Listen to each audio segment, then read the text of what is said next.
Hey truckers, today we're seeing part 15 of I Have a City in an Alternate World.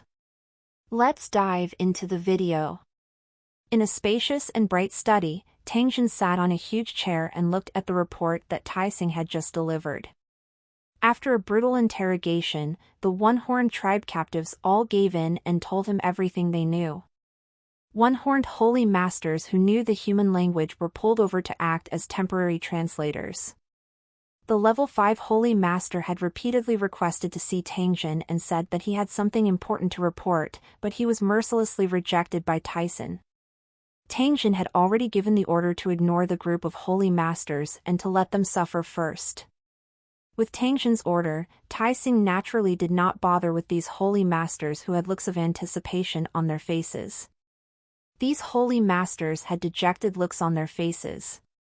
They could only follow the arrangements of the Holy Dragon City's soldiers and obediently squat in the specially made prison, pondering how they could see Tangjin again. They were determined to get their hands on the spatial storage ability. After carefully reading through the report, Tangjin turned his head to the side and said to Tezin, since these one-horned people came from the 9th grade city 10,000 miles away, did they mention Heaven Battling City? Tai Sing nodded and said with a serious expression, I've asked them, and Heaven Battling City does indeed exist. It's a grade 9 human race city, and it's an enemy of the one-horned race. At the same time, several other foreign races were also eyeing Heaven Battling City. According to the information given by those captives, that woman from Blossom Valley didn't lie to you. Tangjin smiled when he heard this. He gently shook his head and said to Tai Sing, that woman doesn't need to lie to me about this. As long as I put in my heart, I can get all the information. But is everything she's doing really out of good intentions? After Tangjin said this, he stood up and walked to the huge floor-to-ceiling window. He had a pondering expression. If she was really that sincere, she would definitely remind me about the disaster of the cold moon in her letter so that I could make early preparations. Even if I already knew about such a terrifying disaster, she should still have mentioned it. That would be more in line with her style. However, this woman didn't say a word about this matter, so it was worth pondering. This woman is from Heaven Battling City and is very knowledgeable. She knows a thing or two about the weapons we use. It's precisely because of this that I think she has ulterior motives. Even a one-horned warrior knows about the disaster of the cold moon, how could she not know? Didn't she know that the inheritance of the wildlands had been cut off, and that most of the cultivators knew nothing about the disaster of the cold moon? In my opinion, she might have thought that she couldn't resist the disaster of the cold moon, so she gave me the Tower City of the 100-Flower Valley. With that, not only will the residents be grateful to her, but even I will have to look at her in a higher light. However, ever since I found out about the existence of the cold moon disaster, I became more and more suspicious of this woman. Knowing that the disaster of the cold moon was coming, why did she come to this savage land? She clearly knows that I'm not on the same side as her, but why is she so friendly with me? People of different paths could not work together. A battle of ideas could lead to bloodshed. What's more, she had received the education of Heaven Battling City since she was a child, so she had no doubts about the ideals of Heaven Battling City. The more I think about it, the more I feel that this woman is not simple. Perhaps she is using these methods to hide her true purpose. I really want to ask this woman face to face what she's up to. Tangjin started to slowly walk around the room as he spoke up to this point. His brows were slightly furrowed. Tai Sing thought for a moment and said to Tangjin, but the problem is that she has already left. The survivors of 100-Flower Valley have also joined the Holy Dragon City and become our residents. A thought suddenly flashed in Tangjin's mind after he heard Tai Sing's words. A moment later, the corners of his mouth curled into a faint smile. If I'm not wrong, this woman didn't return to Heaven Battling City. Instead, she's hiding in Holy Dragon City. Tai Sing was startled when he heard this. After thinking for a moment, he revealed a killing intent as he said to Tangjin, "City Lord, do we need a woo-woo?" Tangjin waved his hand and said to the solemn-looking Tezsin, "Don't worry. She won't be able to cause any trouble in Holy Dragon City. But now I'm even more curious about her purpose. She could have left the Wildlands before the disaster of the Cold Moon, but she chose to stay. What was her plan? Let's not act rashly, we just need to observe in secret. I believe that when the disaster of the Cold Moon comes, this woman will definitely give herself away." After Taising left, Tangjin took out the token given to him by the 100 Flower Valley City Lord, and his face was filled with deep thought. "Heaven Battling City, what are you planning? Besides this woman, what other unknown methods do you have?" After thinking for a while, Tangjin threw the token on the table and turned his attention to the mobile application he had downloaded. Apart from the consumption of the Lucheng sacrifice, Tangjin still had a large number of brain beads in his hands, so his waist bag was quite full. Tangjin had obtained 30 level 6 brains from the El's relics found at the Cyclops place. Get the El Testvels on no/v/elben.c/om. A level 6 brain bead was equivalent to 100,000 brain beads. If it was converted into gold coins, it would be equivalent to 1 million gold coins in the application store. 30 level 6 brain beads were equivalent to 30 million gold coins. This was definitely a huge sum of money for Tangjin. With these gold coins, Tangjin should start to consider the problem of upgrading his phone and applications. The first upgrade of the phone was because the balance of gold coins had exceeded 1 million gold coins. If he wanted to upgrade it again, he would need to have a balance of more than 10 million gold coins. Tangjin originally didn't want to spend this sum of money, but he had to spend it. Some of his applications had been upgraded to a bottleneck, and his map had been upgraded to the top. When he wanted to upgrade the map again, he was told that the version of his phone was too low, and that he could only continue to upgrade it after upgrading his phone. Apart from the map, the cultivator skills that Tangjin guessed would most likely appear after the phone was upgraded. Tangjin was actually full of anticipation for the upgraded application store. He would not be leaving the Holy Dragon City for the next few days, so he might as well upgrade his phone directly. After Tangjin thought up to this point, he immediately took out all the items in his storage space and exchanged the 10 level 6 brain beads for gold coins. Just as he had expected, when the balance of his phone exceeded 10 million, a notification popped up in front of his eyes. This time, the upgrade would take a day. Tangjin only needed to read his books in peace. As his phone was turned off, Tangjin's vision returned to normal, which made him feel a little uncomfortable. Unknowingly, Tangjin had already formed a reliance on his phone. Fortunately, although his phone was turned off, his cultivation was still there. Tangjin was still the 6th grade overlord who crushed countless low-level cultivators. Inside Tangjin's study room, there were countless books that were neatly placed on the bookshelves. Collecting all sorts of books had also become one of Tangjin's hobbies. As he sipped the coffee that Murong Xian had brought, Tangjin picked up a thick book that he had gotten from Colossal Bone City and began to read it carefully. A day passed in the blink of an eye.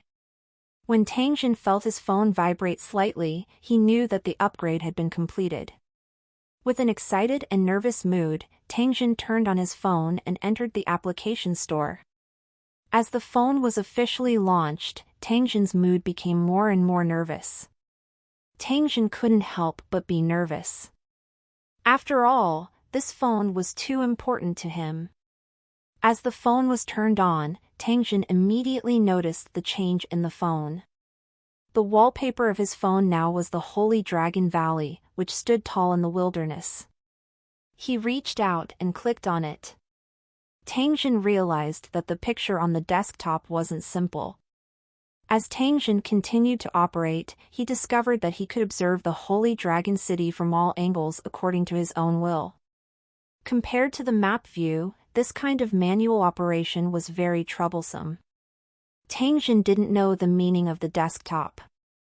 He casually tapped on the Holy Dragon City residents passing by in the image, and a magical scene happened. A small notification popped up above the resident's head, and it was full of subtitles. The subtitles included the name of the resident, his cultivation level, intelligence, combat power, and other values. There was even a loyalty indicator. After seeing this scene, Tangjin's heart was incomparably shocked. Then, a joyous expression appeared on his face. He didn't expect that after the phone upgrade, there would be such a practical and convenient ability. With this, Tangjin could easily understand the information of every resident and control the Holy Dragon City even more easily. By relying on this method, Tangjin could easily get rid of potential enemies, find useful talents, and arrange work for each person according to their strengths. In fact, among the skills of the Holy Masters, there was also such a detection spell, just like Tangjin's monster detector, which could understand all the information about a person. Many high-level buildings would train Holy Masters who cultivated such skills to assist the city lord in management. It was because of the existence of this Holy Master skill that the residents of the high-level buildings were extremely loyal. As long as there were disloyal ones, they would be dealt with as soon as they were discovered. In order to maintain the stability of the tower, he had to use some thunderous means. However, compared to those divine arts that required constant consumption of mental energy, the information displayed on Tangjin's phone was more comprehensive, and it also saved him more effort. Originally, Tangjin had planned to exchange for a similar skill on the Cornerstone trading platform to manage more and more residents. Now, it seemed that there was no need. After the phone was upgraded, it gave him a big surprise at the beginning. This made Tangjin look forward to it even more.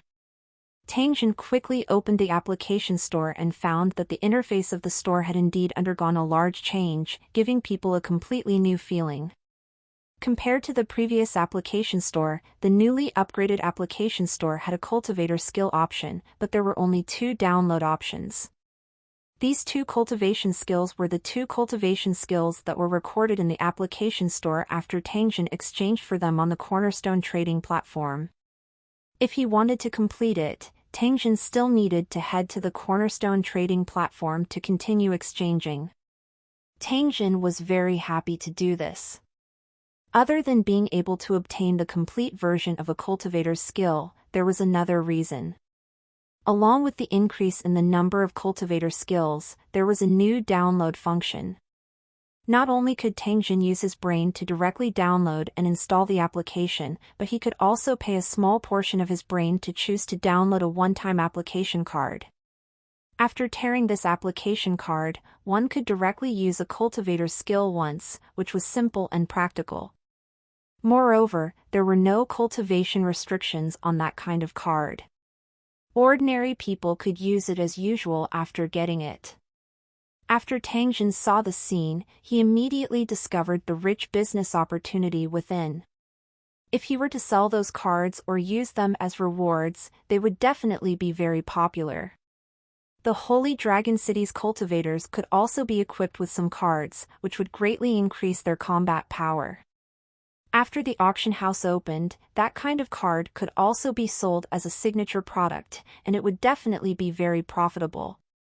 Your favorite ovals at n/vl/bin.com. The appearance of the one-time application card would definitely be a huge surprise.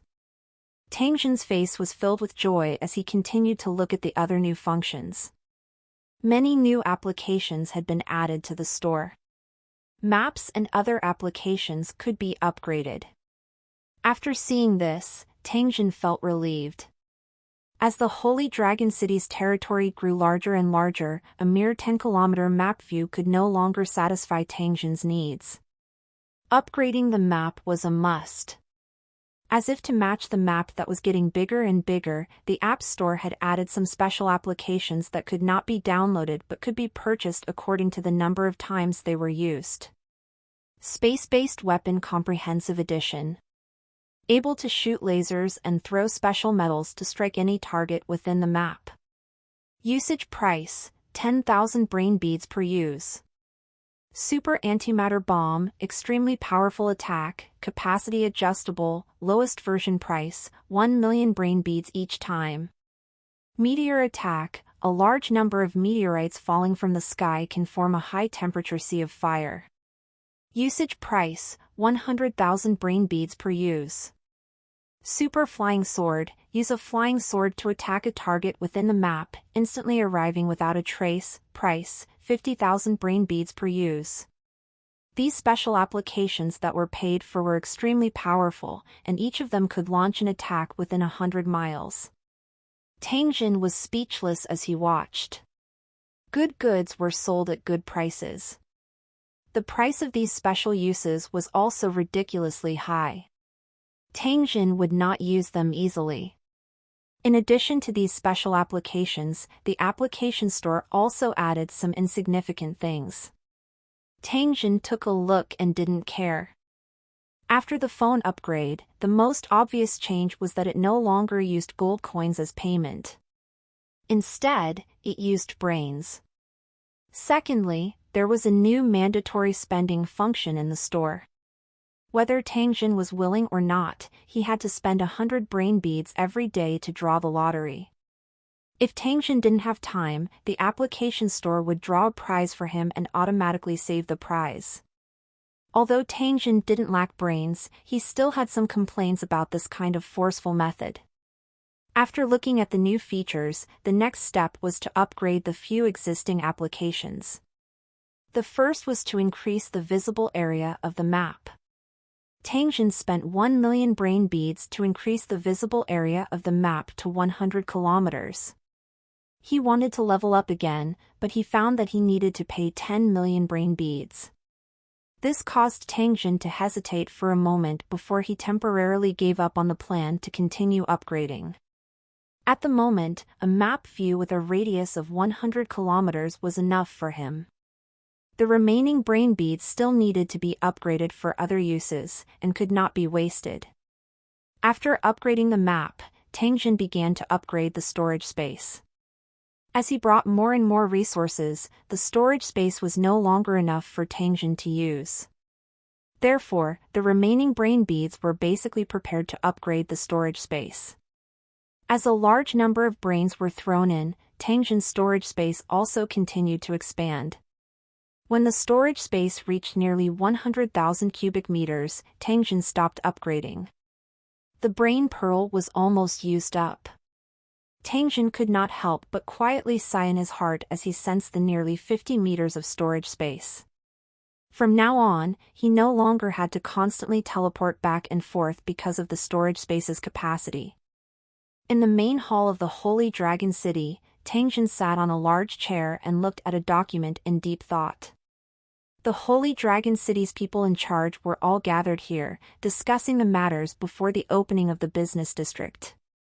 A middle-aged man with a calm expression looked at everyone and said, under Tang Jin's signal, all the preparations in the commercial district have been completed. The goods have also been put on the shelves. After a strict selection, each store has selected a suitable person in charge, and the service staff has also completed their training, so they can open for business at any time. There are a total of 20 properties belonging to the Holy Dragon City in the business district right now. They are the Holy Dragon Mall, the Holy Dragon Hotel, the Holy Dragon Hotel, the Holy Dragon Auction House, the Holy Dragon Mercenary Union, the Holy Dragon Restaurant, and so on. In addition, the shops and caves that were rented out had also been renovated and tidied up, and could be rented out at any time. At present, there are close to 10 caravans waiting outside the city. I believe that on the opening day, there will be more caravans coming. After the middle-aged man said this, he glanced at Tang Jin before sitting back down on his chair. Tang Jin nodded his head. He was quite satisfied with this middle-aged man who was in charge of managing the business district. Since that's the case, we'll keep the original opening date. However, we'll still have to spend some effort on the opening ceremony and make these country bumpkins drop their jaws in shock. Everyone laughed in their hearts when Tang Jin's words were spoken. After the laughter stopped, Tangjin looked at a well-built young man and asked with a smile, "Xiao Rui, how is the security of the commercial district?" Little Rui stood up when he heard this. He said to Tangjin, "All the security work in the commercial district has been arranged. The drill to deal with emergencies has been carried out several times. It is guaranteed that the first time an accident happens, it will be handled properly." At this moment, Xiao Rui's entire body was bursting with heroic spirit, and his face was filled with confidence. He was wearing a set of armor designed by the Dwarven Hearth Hammer. The main body was made of metal cloth of the glitter gold race, which had been processed into black. The chest and some vital parts were protected by black metal plate armor, which looked majestic. Overall, it was very similar to the combat suit of the celestial deity army. There was also a pair of black monster leather boots, a black combat hat with chain armor inside, and a pair of black half-finger leather gloves. In terms of weapons, the guards of the commercial district were equipped with 9mm pistols, black scabbard steel daggers, and a few grape shotguns and automatic rifles. With this set of equipment on him, he was so handsome that he blinded the eyes. In the first few days of the equipment, the guards of the commercial district would attract a lot of attention wherever they went. The guards of the commercial district were very proud after feeling that they had become the focus of attention. As one of the FA/ADE of the commercial district, Tangjin had spent a lot of resources on these guards. From the looks of it, the effect was pretty good. After Xiao Rui sat down, Tangjin's gaze turned to the person in charge of the auction and the Mercenary Association. Tangjin was very concerned about these two places. The inventory in the Holy Dragon City's warehouse had been cleared once. Any item that had been identified was sent to the store with a clear price tag. Some precious and special items would be sent to the auction house, waiting to be auctioned and sold in order to create the greatest value. There were many items of unknown origin that were temporarily stored, and they would be appraised again after they were recruited by a knowledgeable person. The one-time use cards exchanged by Jin Tang would also be sent to the auction house for bidding. All test NOVL on novelben/.cm. After the person in charge of the auction house finished speaking, Tangjin looked at the person in charge of the Mercenary Association. This was a brawny man whose height was second only to Dexiong's.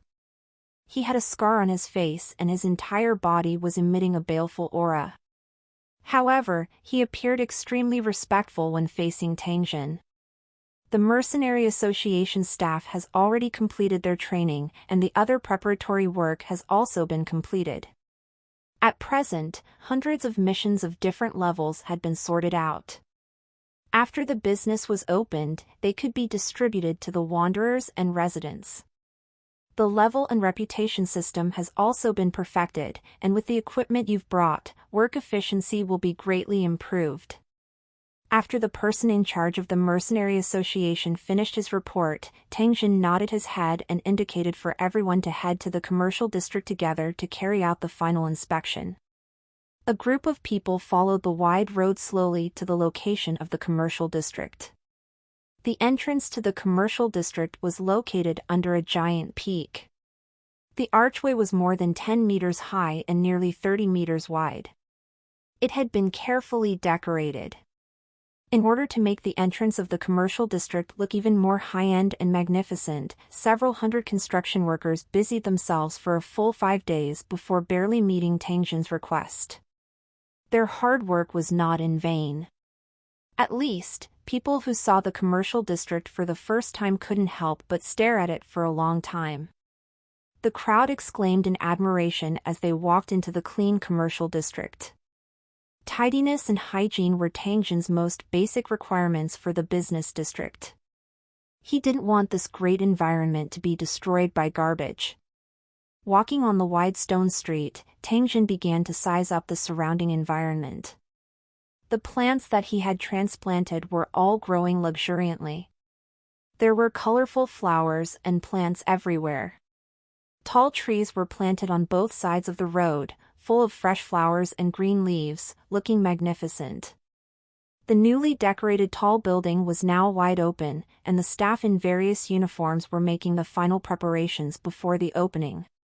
Countless colored flags were hanging over the road, and some balloons were floating above the commercial district, becoming one of the embellishments of the Green Mountains and rivers. The business district was very large. It took Tangjin over 20 minutes to walk to the central square. A patrol team of the commercial district came over. After seeing Tangjin, they immediately stopped and saluted.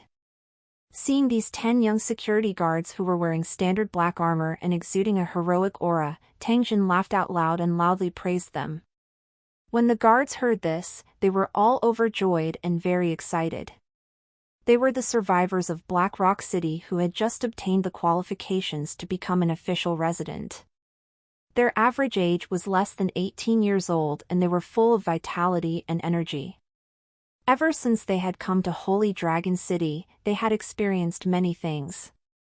Unknowingly, they had completely integrated into this place, and their loyalty to Holy Dragon City was very high. The environment here was more free, the scenery was more beautiful, the benefits were more generous, and the potential for development was more abundant. Every day that he lived here was a breath of fresh air. The hot blood of the young people was ignited. They actively participated in all kinds of work in the Holy Dragon City, full of energy. This time, the commercial district was selecting guards. When they saw the guards' uniforms and equipment, the young people immediately erupted with enthusiasm and signed up for the selection. These 10 young security guards were the best of the best who had passed all the trials and were finally selected. Now that they had obtained Tangjin's praise, their fighting spirit was even greater. It was as if hot blood was burning in their chests. Tangjin didn't know that all the young people in the Holy Dragon City regarded him as an idol. A single word of praise from him was enough to excite these young people for a few days. Tangjin returned to his room after walking around the commercial district. In another 2 days, the Holy Dragon City's business district would officially open for business. Another morning came. Huolu came out of his tent and stretched his body. Not far away, there was already smoke rising from the kitchen. The members of the Fire Tribe's caravan had already started to get busy, and at the same time, they had closed their tents. He turned around and saw that the other caravans near the camp were also packing up. The entire Salty River was a busy scene. 5 more caravans arrived here yesterday. There might be more in a while. The existence of the trade caravans was to compete with the cornerstone platform for profits and earn some hard-earned money. The foundation stone platform of Luqing was in the hands of the powerful people of Luqing, and ordinary residents of Luqing couldn't get any benefits at all. Up-to-date OVLS on OVL-bin.cm. Compared to the cornerstone platform, which had a high handling fee, the rich goods of the caravan were undoubtedly more friendly and competitive. Many of the Luqing's low-value specialties were never sold on the cornerstone platform. The reason was to attract merchant teams, bring popularity, and provide additional service income. For the sake of profit, the merchants were willing to go through mountains of daggers and seas of flames. How could the wilderness stop them? Merchants could be seen everywhere in the trading markets of each city. It was the same for Holy Dragon City. After selling rare specialties on the cornerstone platform for a period of time, they had also set their sights on the trading market. This was a common practice of many high-level buildings, so it was understandable. However, this was even better. The nobles in Lu City could not enjoy the exclusive right to sell the goods, and the caravan could share the profits. Holy Dragon City is rich in goods. I hope this trip is not in vain. After mumbling to himself, Huolu turned to look at the tall city wall behind him and sighed in his heart. Even though he had traveled the wildlands and visited countless cities of various races, the Holy Dragon City wall in front of him was still the grandest city wall he had ever seen. There was probably no monster that could break through such a wall, right? According to the Holy Dragon City's warriors, the dark red area on the city wall was the mark left behind after killing the four-legged flying dragon.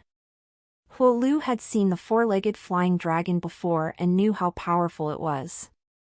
However, it was precisely because of this that he could not stop sighing in his heart. Who knew how many four-legged flying dragons the Holy Dragon City had killed to dye the entire city wall this color? Looking at the Holy Dragon City's soldiers on the huge city wall, Fire Lu recalled what had happened when he had rushed to the Holy Dragon City.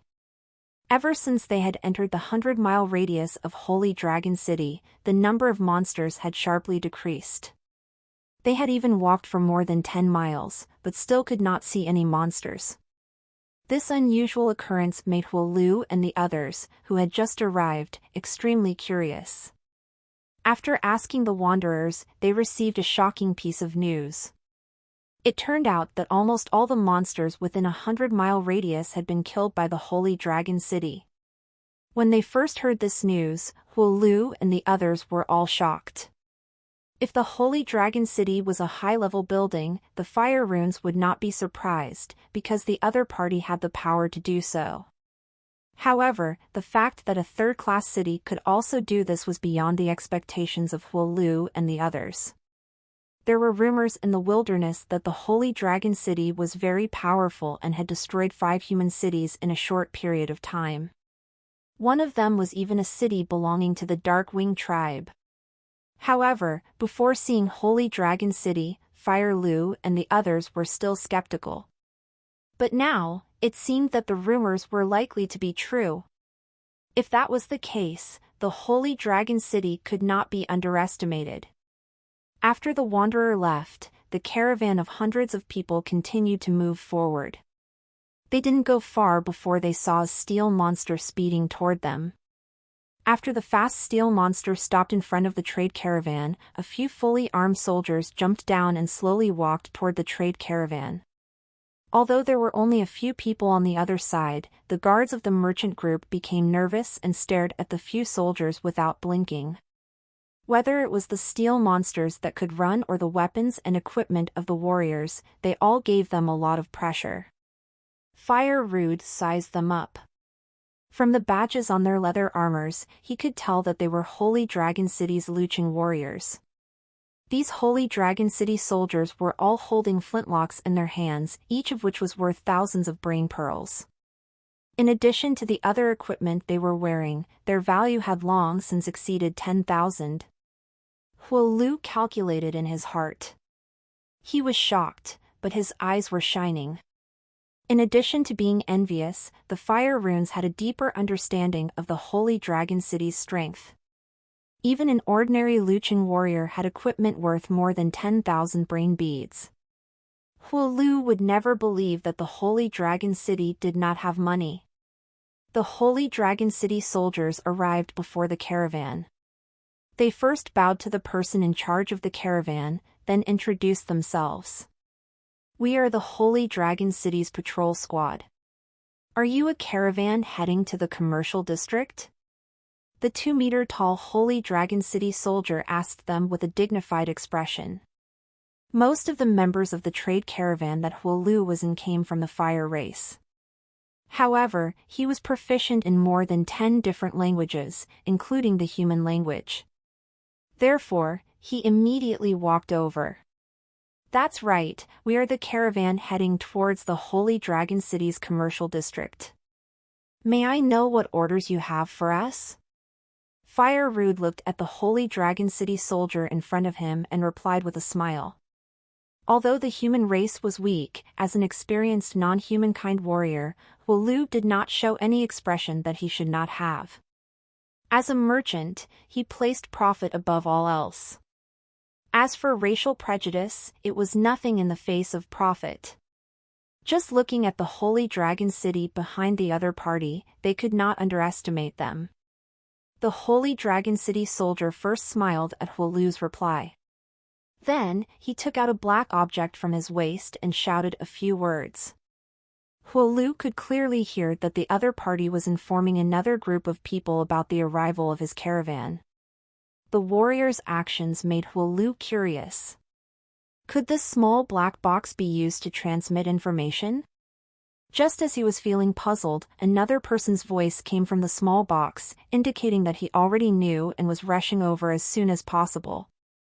Huo Lu was a little dazed. Could this thing really send messages to distant places? If that was the case, it would be the best commodity.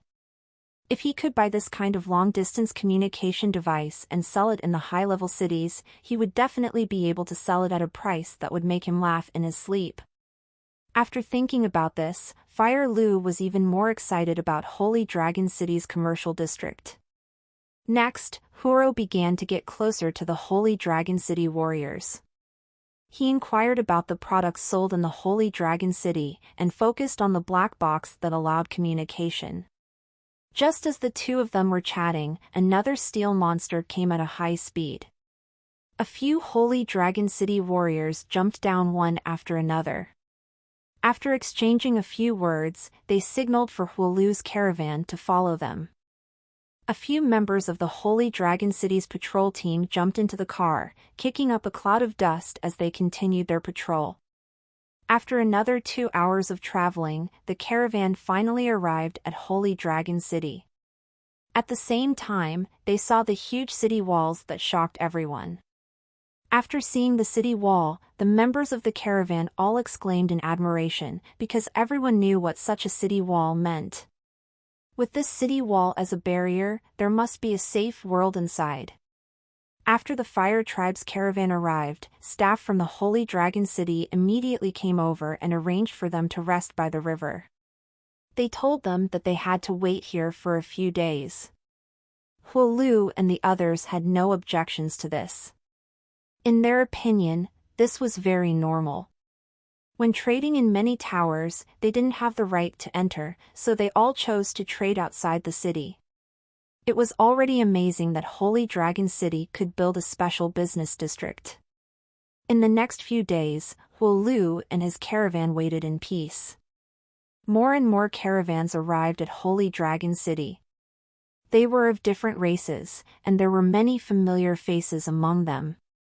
After everyone set up camp by the river, they began to communicate with each other. During this period, there were all sorts of speculations and rumors about Holy Dragon City. The caravans were actually very curious about Holy Dragon City, which had risen to power and was filled with all sorts of secrets. There were countless conjectures regarding the Holy Dragon City Master Tangjin. After listening for a few days, Fire Rude had a preliminary impression of this mysterious Holy Dragon City Master. First of all, he was very strong. It was said that he had the cultivation of a lord. In the wildlands, he could be considered a top master.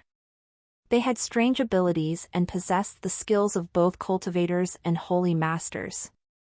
They might even have storage demonic weapons or skills. No matter what kind of storage ability it was enough to make people jealous.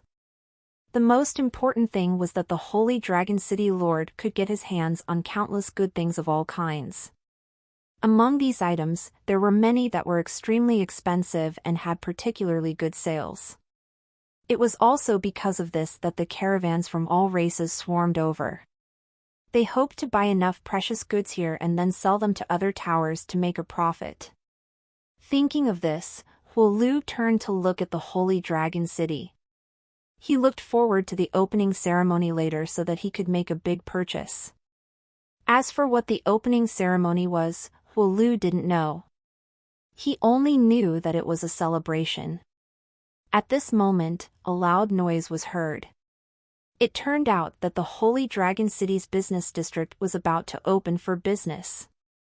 By the time Huo Lu rushed over, the Holy Dragon City's gate was already wide open. A group of fully armed Holy Dragon City soldiers walked out and stood neatly on both sides of the gate. After seeing these Holy Dragon City warriors, the initial noise immediately weakened. After a few days of contact, everyone knew that these Holy Dragon City warriors were very serious. It was best not to provoke them. All of a sudden, loud music started playing. The tune was cheerful and relaxed. The people in the caravan were attracted by the music and were intoxicated by it.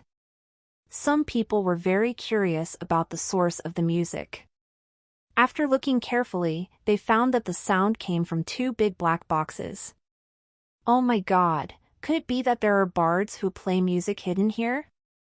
This box is too small to fit a person. Could it be some kind of monster that can make music? This should be some kind of magical machine. I've seen something similar in the elven race. Good stuff, I'll definitely buy 2 back later. Top VL updates on n/o/v/lb/in.com. Everyone looked at the speaker for a while, but they still couldn't get a definite answer. Many people clicked their tongues in wonder. There were so many rare items in Holy Dragon City. It didn't take long for Holy Dragon City's staff to come out and read the various rules of the commercial district to the merchants. The voice was amplified by a loudspeaker and entered the ears of all the caravan members. First, no littering is allowed. Violators will be fined. Second, you are not allowed to urinate and defecate anywhere. Violators will be fined. Third rule, no fighting is allowed in the commercial district. Violators will be punished. The fourth Swan and I. After hearing the various requirements of the commercial district, the members of the caravans began to whisper to each other. They did not understand the strange rules set by the Holy Dragon City. However, since the other party had these requirements, he would just pay attention to them when the time came. There was no need to find trouble for himself. After reading out all the rules, the staff announced that the Holy Dragon City Business District was officially open for business and invited all races' caravans to enter. The merchants from various races, who had been waiting impatiently for a long time, quickly rushed to the Holy Dragon City's gate. Then, according to the staff's instructions, they went straight to the Holy Dragon City's commercial area. As there was still a second wall behind the main city of Holy Dragon City, these caravans could not see the true layout of the Holy Dragon Valley. However, the tall main and auxiliary cities of Holy Dragon City, as well as the mother tree that was as tall as a mountain peak, were clearly seen by these merchants. When they discovered that Holy Dragon City had more than one tower, their evaluation rose once again. After walking for a short while, a huge mountain peak came into view. On the mountain peak, the words Holy Dragon City Commercial District were shining brightly. There were 2 huge embossed of divine dragons on the rock wall, looking very lifelike and mighty. No one knew what kind of creature this divine dragon was, but just by looking at its form, they knew that it was definitely not simple. There was a huge passage under the mountain, which was the real entrance of the commercial district. Countless flowers were placed on both sides of the entrance, and the guards of the commercial district in black armor were lined up in 2 rows, looking majestic. When the caravan members arrived, a large number of fireworks began to erupt, leaving everyone dumbfounded. A song and dance performance began, and then the person in charge of the business district said a few words and announced the official opening of the business district. Everyone recovered from the gorgeous song and dance, and quickly passed through the huge door under the guidance of the staff of the commercial district. The caravan members were stunned when they saw the commercial district. They boasted that they had traveled far and wide and had seen countless local customs and practices. However, it was definitely their first time seeing a place like the Holy Dragon City's business district. To describe it in one word, it was beautiful. The building was tall and majestic, and the decorations were gorgeous and beautiful. The streets were long and wide, and the surface was clean. The plants were competing for beauty and seemed to be full of vitality. Such a huge valley was actually within the scope of the commercial district. Its area could be imagined. In addition to the cheerful music and dancing colored flags, all of this combined together shocked the thousands of caravan members, and they were unable to recover from their shock for a long time. However, in the blink of an eye, their eyes burst with a shocking light. They quickly went to the various shops according to the instructions of the staff. The streets of the commercial district were filled with curious and shocked merchants, who were constantly going in and out of various shops. At this time, in the huge shopping mall of the Holy Dragon City, a group of foreign merchants were standing in front of a stall, holding all kinds of condiments and constantly studying them.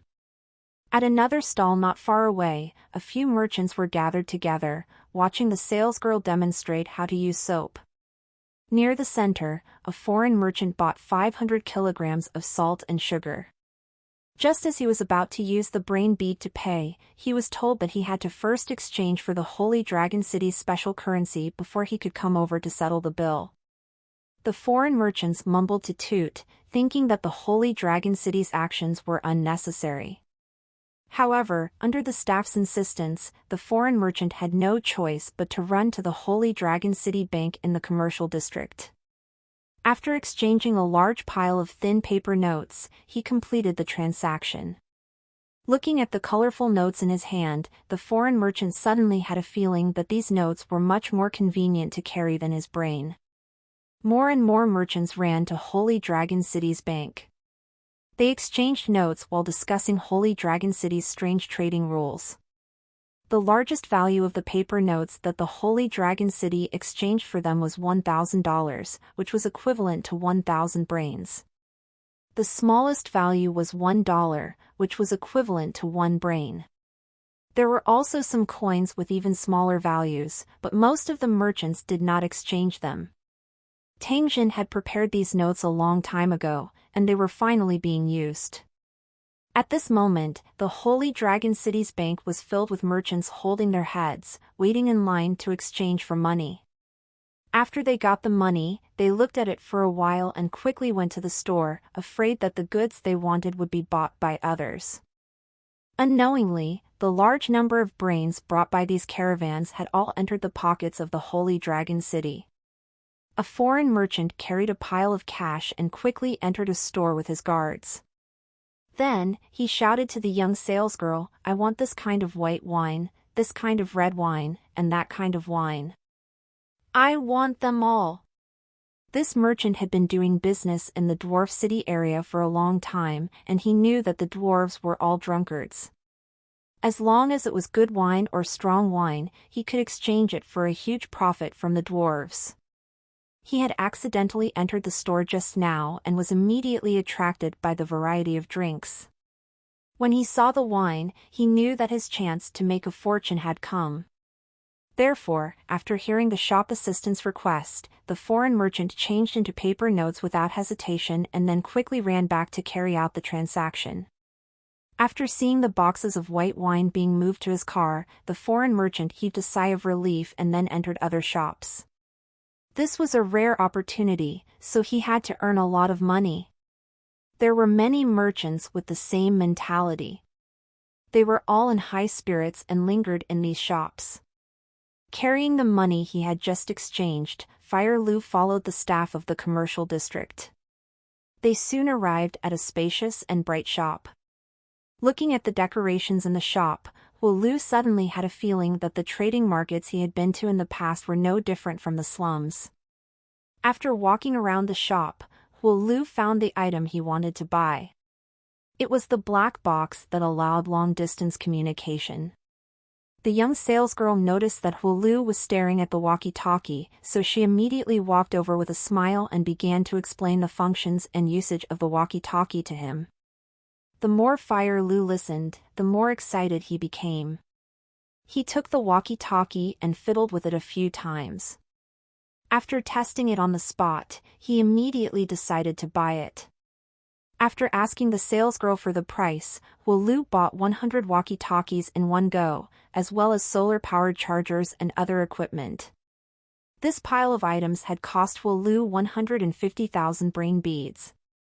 However, Wu Lu did not feel any heartache because he knew that he could get at least double the profit after he took these walkie-talkies to the advanced city in the distance.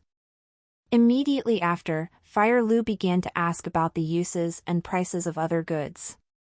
Every time he saw an item that tempted him, Fire Lu would buy it without hesitation. He was very decisive. Just as Wu Luhua had spent most of his time ordering his men to load the goods onto the truck, a series of exclamations suddenly came from not far away. It was the nature of all races to enjoy the show, so when the exclamation was heard, it immediately attracted a large group of merchants to watch. Unknowingly, there were more and more merchants watching. When Huolu got close, he saw a sweet-looking girl standing on the high platform, showing a dazzling card. The cards were exquisitely made, with all kinds of patterns drawn on them, constantly flickering with light. They could be collected as art. Is the Holy Dragon City going to sell these cards? But these things aren't worth much. Huolu was full of doubts. After all, art didn't have much of a market in the wildlands. Although he was suspicious, he still patiently watched. The human girl picked up a card and said to the crowd, "Next, I need a friend to come up on stage and test the effect of this card.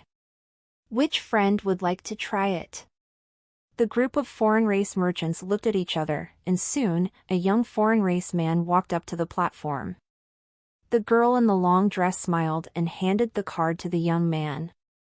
Then, she told him that he only needed to tear the card. After the young man took the card, he tore it open under everyone's gaze.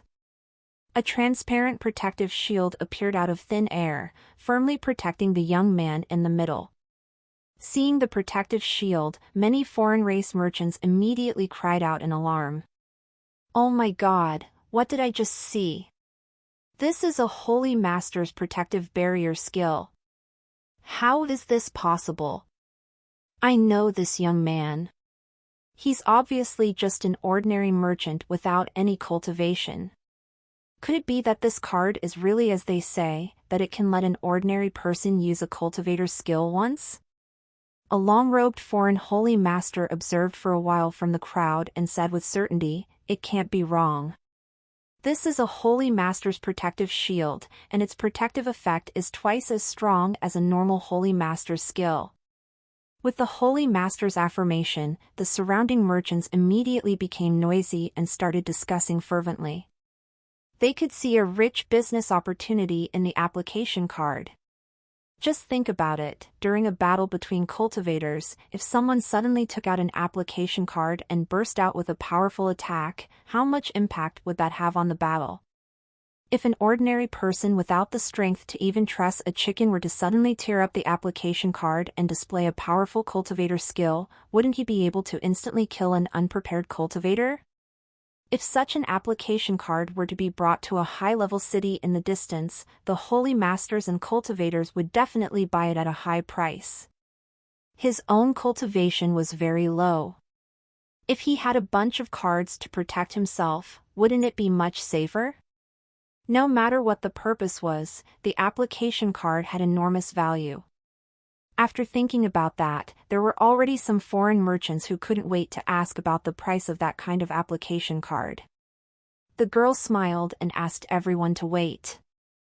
Then, she took out an application card and showed it to everyone. There was a constantly spinning vortex drawn on the surface of the application card. At a glance, it seemed to be able to absorb souls. Is this also an application card? Why do I feel that the pattern is moving? What's the use of this card? Yeah, hurry up and tell me. I'm so anxious. Under everyone's urging, the girl smiled and introduced to everyone, "Everyone here is a guest from afar. It must have been very hard on you all along the way. Most importantly, you'll have to carry a large amount of goods along the way, which is the most cumbersome and troublesome thing. And the application card in my hand can help you avoid the trouble of transporting goods. With just one application card, you can easily carry all the goods." As soon as the girl finished speaking, the merchants immediately exploded. They were smart enough to instantly understand the meaning of the girl's words. She didn't need to carry a large number of goods on the road and only needed to carry an application card. Didn't that mean that the application card in her hands had the function of storage? On this continent, storage-type demonic weapons and equipment were legendary existences. Ordinary people would not even have heard of them. Even a holy master's storage skill was something that could only be found by chance. The holy masters who mastered this skill were as rare as phoenix feathers and Qilin horns. But today, in the Holy Dragon City's business district, they actually said that their application cards could store things. This was simply shocking.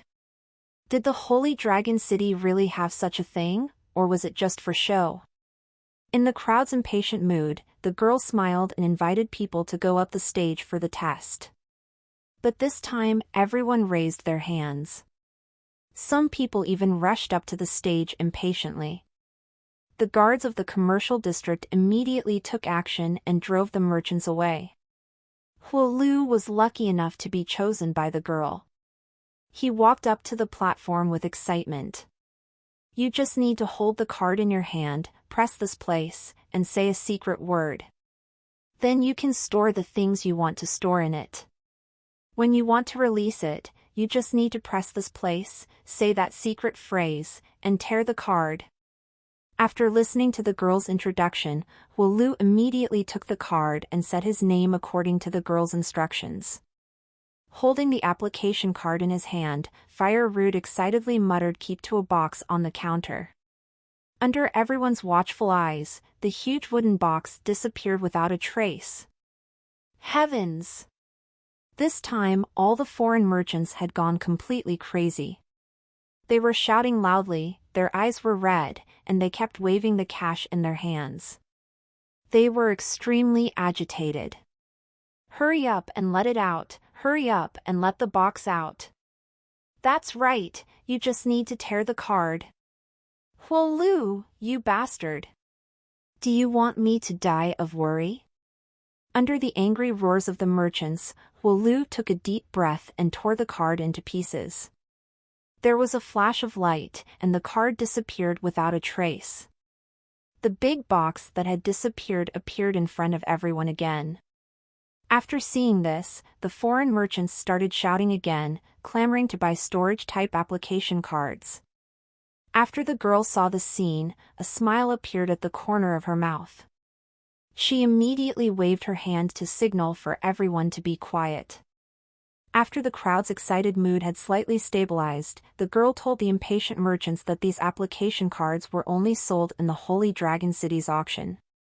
Find new Tories on nov/elbin.com.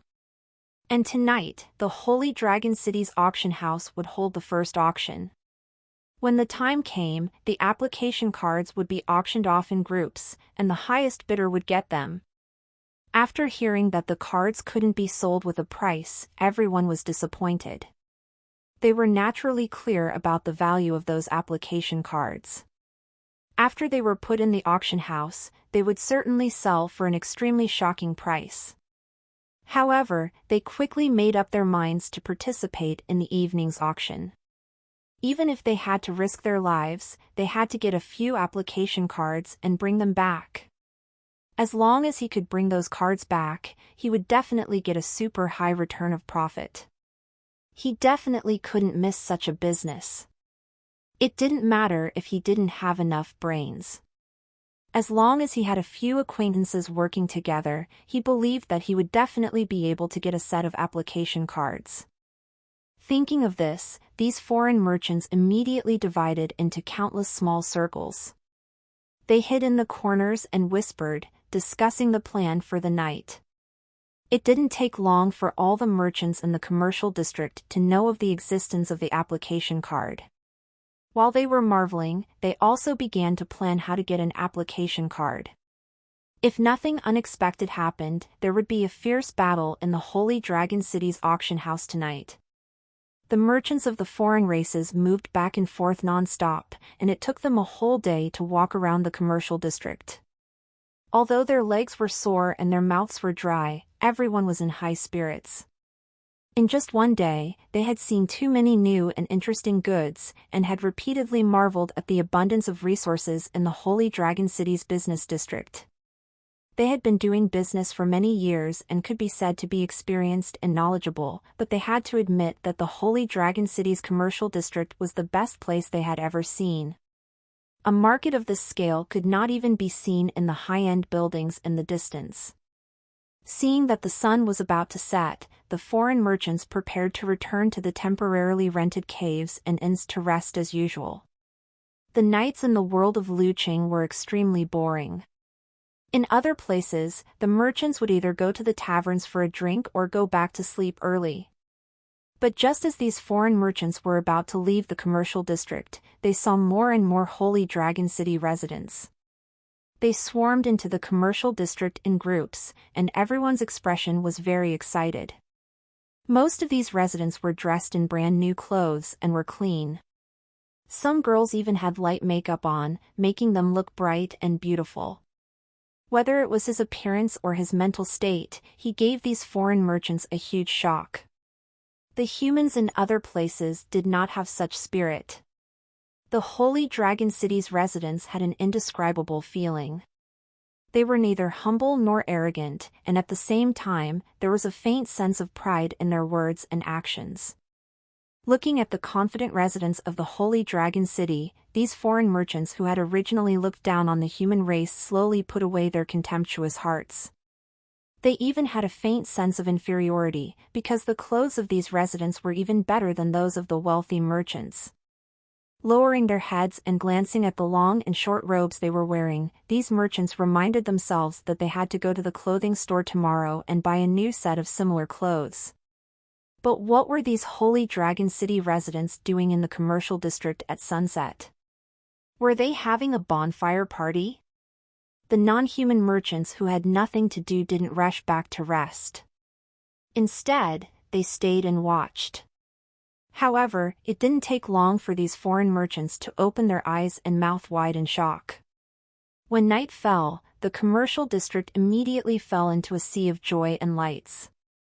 After the lighting system of the flashing gold race had been improved, it was perfectly arranged in the commercial district. Once it was activated, the place immediately became colorful and gorgeous.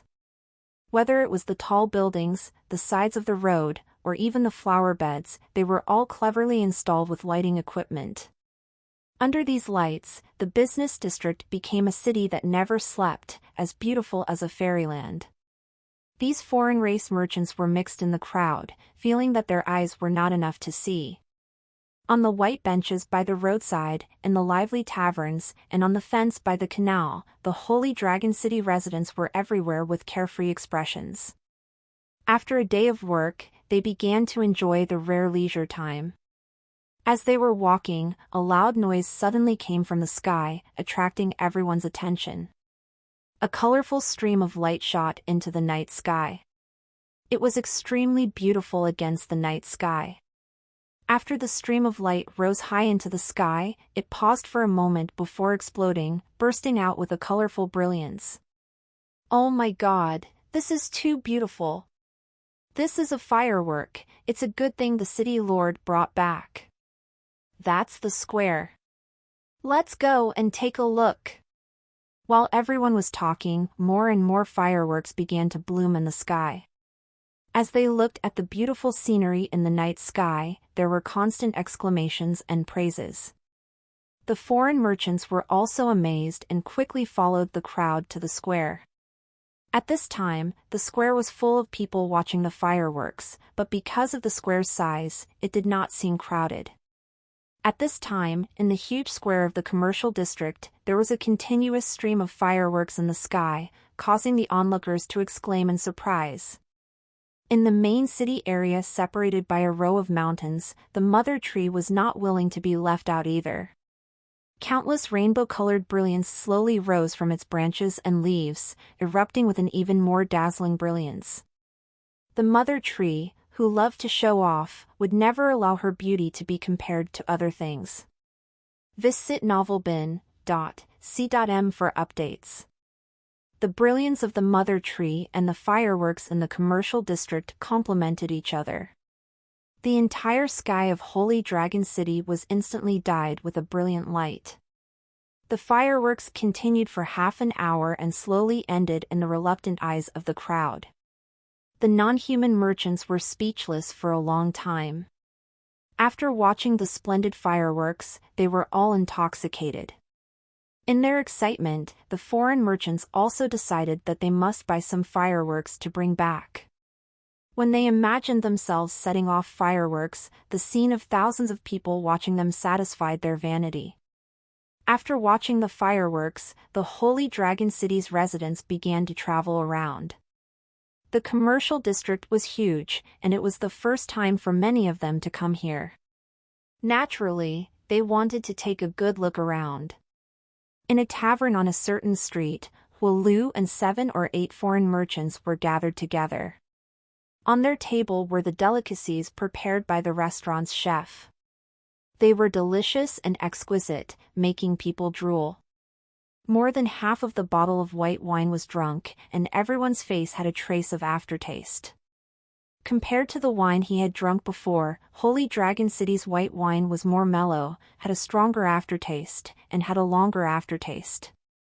Although the few of them were intoxicated by the fireworks, the night view, and the delicious food of the business district, they were more concerned about those magical application cards. The reason they had gathered together was to discuss how to get a set of application cards at the auction.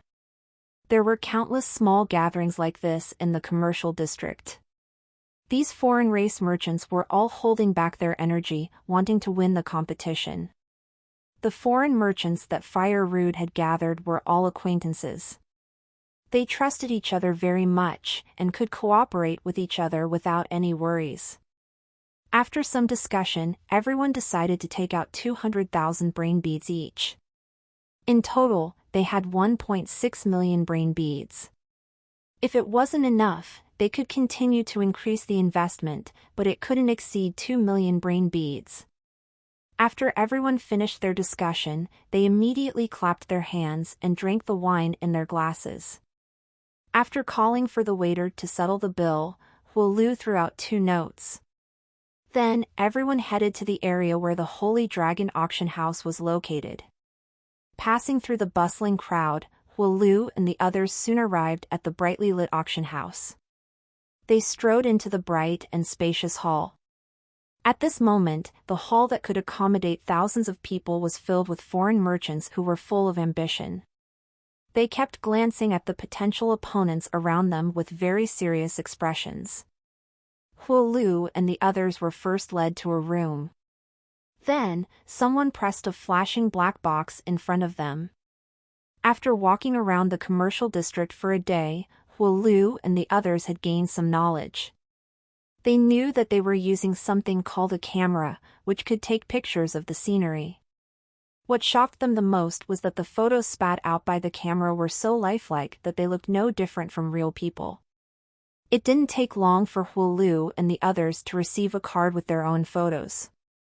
The staff in the commercial district told them that as long as they spent a certain amount in the auction, they could upgrade their level and get more discounts. Fire Lu thought for a moment. He really admired the marketing methods of this auction house. After finding a place to sit down, Lu and the others waited for the auction to begin in silence.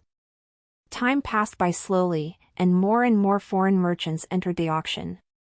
While they were still in a state of anxiety, the auction finally began. The auction venue was brightly lit, and melodious music reverberated continuously. On a luxuriously decorated stage, a young man in a tuxedo walked to a table and looked around with a smile.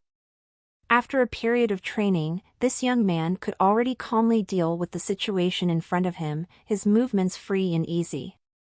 With a smile on his face, he said in a magnetic voice, "Welcome, everyone, to the Holy Dragon Auction House. This is the first time our auction house is open for business. In order to thank everyone for coming, the City Lord has decided to give you a 10% discount on all the items up for auction tonight. For tonight's auction, our Holy Dragon City's auction house has collected a large number of treasures. I guarantee that everyone will return with a full load. I believe that everyone is most concerned about how many application cards will be put up for bidding. Now, I can tell you that there are a total of 20 sets of application cards for sale tonight. Each set of cards includes 2 Cultivator Skill cards, 2 Holy Master Skill cards, and 1 Storage card. It's a once-in-a-lifetime opportunity. I hope everyone will participate in the bidding. I hereby announce that the first auction of the Sacred Dragon Auction House has officially begun. As the auctioneer's voice fell, two girls immediately carried a glass display case up. Through the clean glass cabinet, these foreign merchants saw an exquisitely made double-barreled hunting gun, which was beautifully decorated. These foreign merchants were all experienced and knowledgeable people, and they immediately recognized that it was a flintlock. In fact, there were cultivators who used goblin flintlocks in these caravans, and they were once proud of it. However, ever since they arrived at Holy Dragon City and saw the flintlocks of the Holy Dragon City's soldiers, they never took out these goblin flintlocks again. Compared to the flintlocks of the Holy Dragon City warriors, their goblin flintlocks were almost like fire sticks. Get your Avrite Ovals at no/v/e/lbn.com. After witnessing the power of the automatic rifle, these foreign merchants also offered a high price to sell a few of them for self-defense. The price of a few thousand brain beads might scare away ordinary cultivators, but it was nothing to these foreign merchants. Unfortunately, the automatic rifle was not for sale. No matter how much the foreign merchants wanted it, they couldn't buy a single part. Many foreign merchants had been brooding over this matter.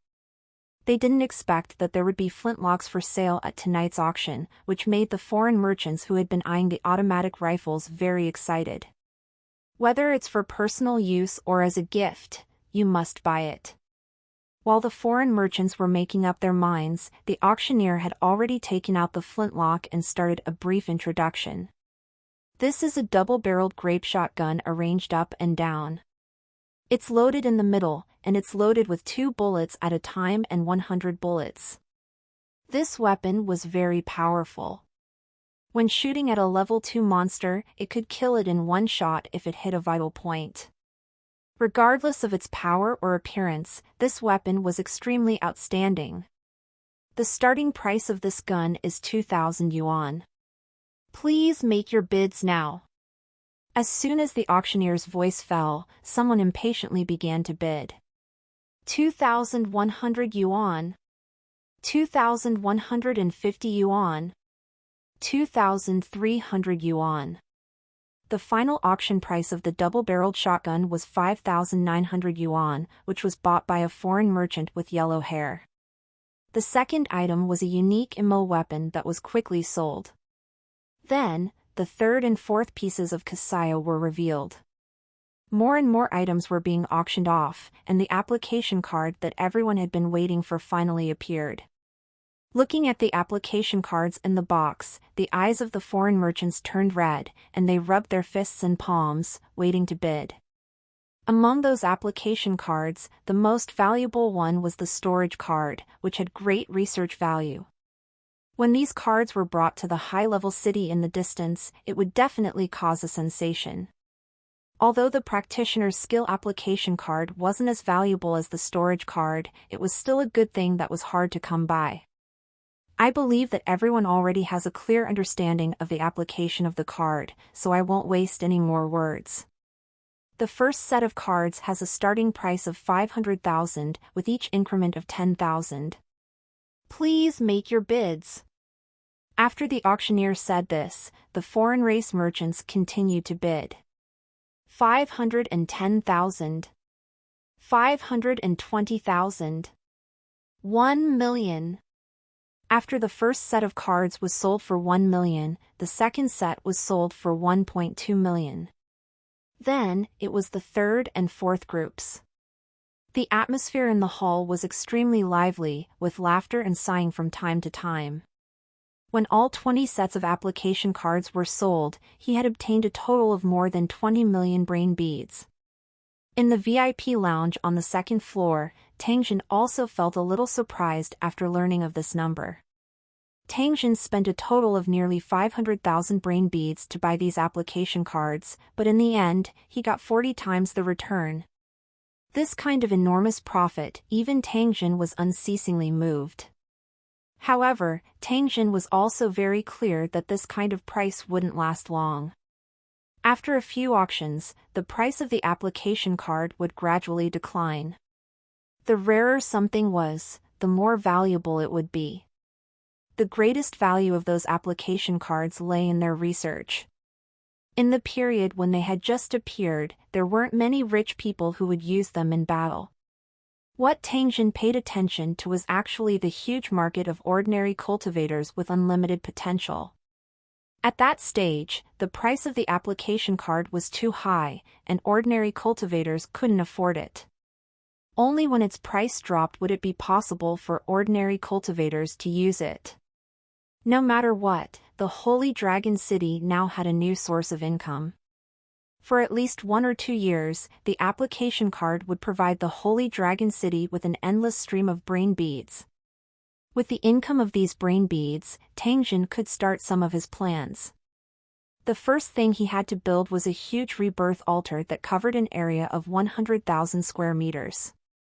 This altar required a large number of brain beads to be embedded to build a huge soul transmission array. After it was completed, it could receive the soul that was bound to the altar and receive the soul signal from the original world. The altar would store the soul fluctuation information of the bound person. After the bound person died, the soul could be instantly recalled by the altar. These souls would be protected by the altar, waiting to enter a new body and complete a rebirth process. Tang Jin estimated that in order to complete this altar, he would need to invest at least 100 million brain pearls. This was definitely a big project. Apart from not having to worry about the site and Tang Jin being able to use the Terrain Transformation plugin to complete it, all the other work had to be done manually. Based on the scale of the altar, it would take at least a year to complete the construction even if they started now. Other than building the altar, Tang Jin also needed to cultivate a large number of bodies, purchase large amounts of ore materials for forging immo weapons and equipment, as well as medicinal herbs and strange items from other regions. No matter which task it was, it required a large amount of brain matter. It was also because of this reason that Tang Jin still felt that he did not have enough money to spend even though he had countless brains. Fortunately, Holy Dragon City's development had already entered the right track. After the business district opened, it would bring Tang Jin a continuous stream of income. When the Holy Dragon City's commercial district became famous in the wilderness and countless caravans rushed here, Tang Jin no longer had to worry about his brain. Early the next morning, the members of the foreign trade caravans started to get busy again. They walked out of the cave that the Holy Dragon City had rented and started a new round of purchases. At the same time, many members of the foreign races caravans went to the management office of the commercial district. They wanted to rent a few temporary stalls to sell the goods they had brought. Unlike the goods sold in Holy Dragon City, most of their goods were raw materials, as well as many rare items that could not be found in the wildlands. Even Tang Jin took the time to go around and bought a lot of strange things. Discover NW Chapter SNN0EL.com. The temporary stalls rented to these foreign merchants were located in a wide field in the commercial district, and all of them were tall white rock buildings. While these foreign merchants were selling their goods, the Holy Dragon City's buyers would also appear in this area to pick out the materials that the Holy Dragon City needed. At the same time, on the board in the commercial district, there was a list of large amounts of materials to purchase. Most of them were ores for forging immo weapons. Foreign merchants who were interested in dealing with the Holy Dragon City could go directly to the office in the commercial district and discuss the price with the staff in charge. In order to increase the enthusiasm of these foreign tribe merchants, the Holy Dragon City had specially taken out a batch of application cards to be sold to the foreign tribe merchants who cooperated with the Holy Dragon City. This reward had an immediate effect.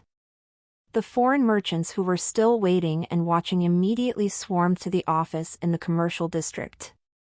They all patted their chests and promised that they would deliver the ores and materials needed by Holy Dragon City within the stipulated time. It didn't take long for the staff of the commercial district to have dozens of contracts in their hands.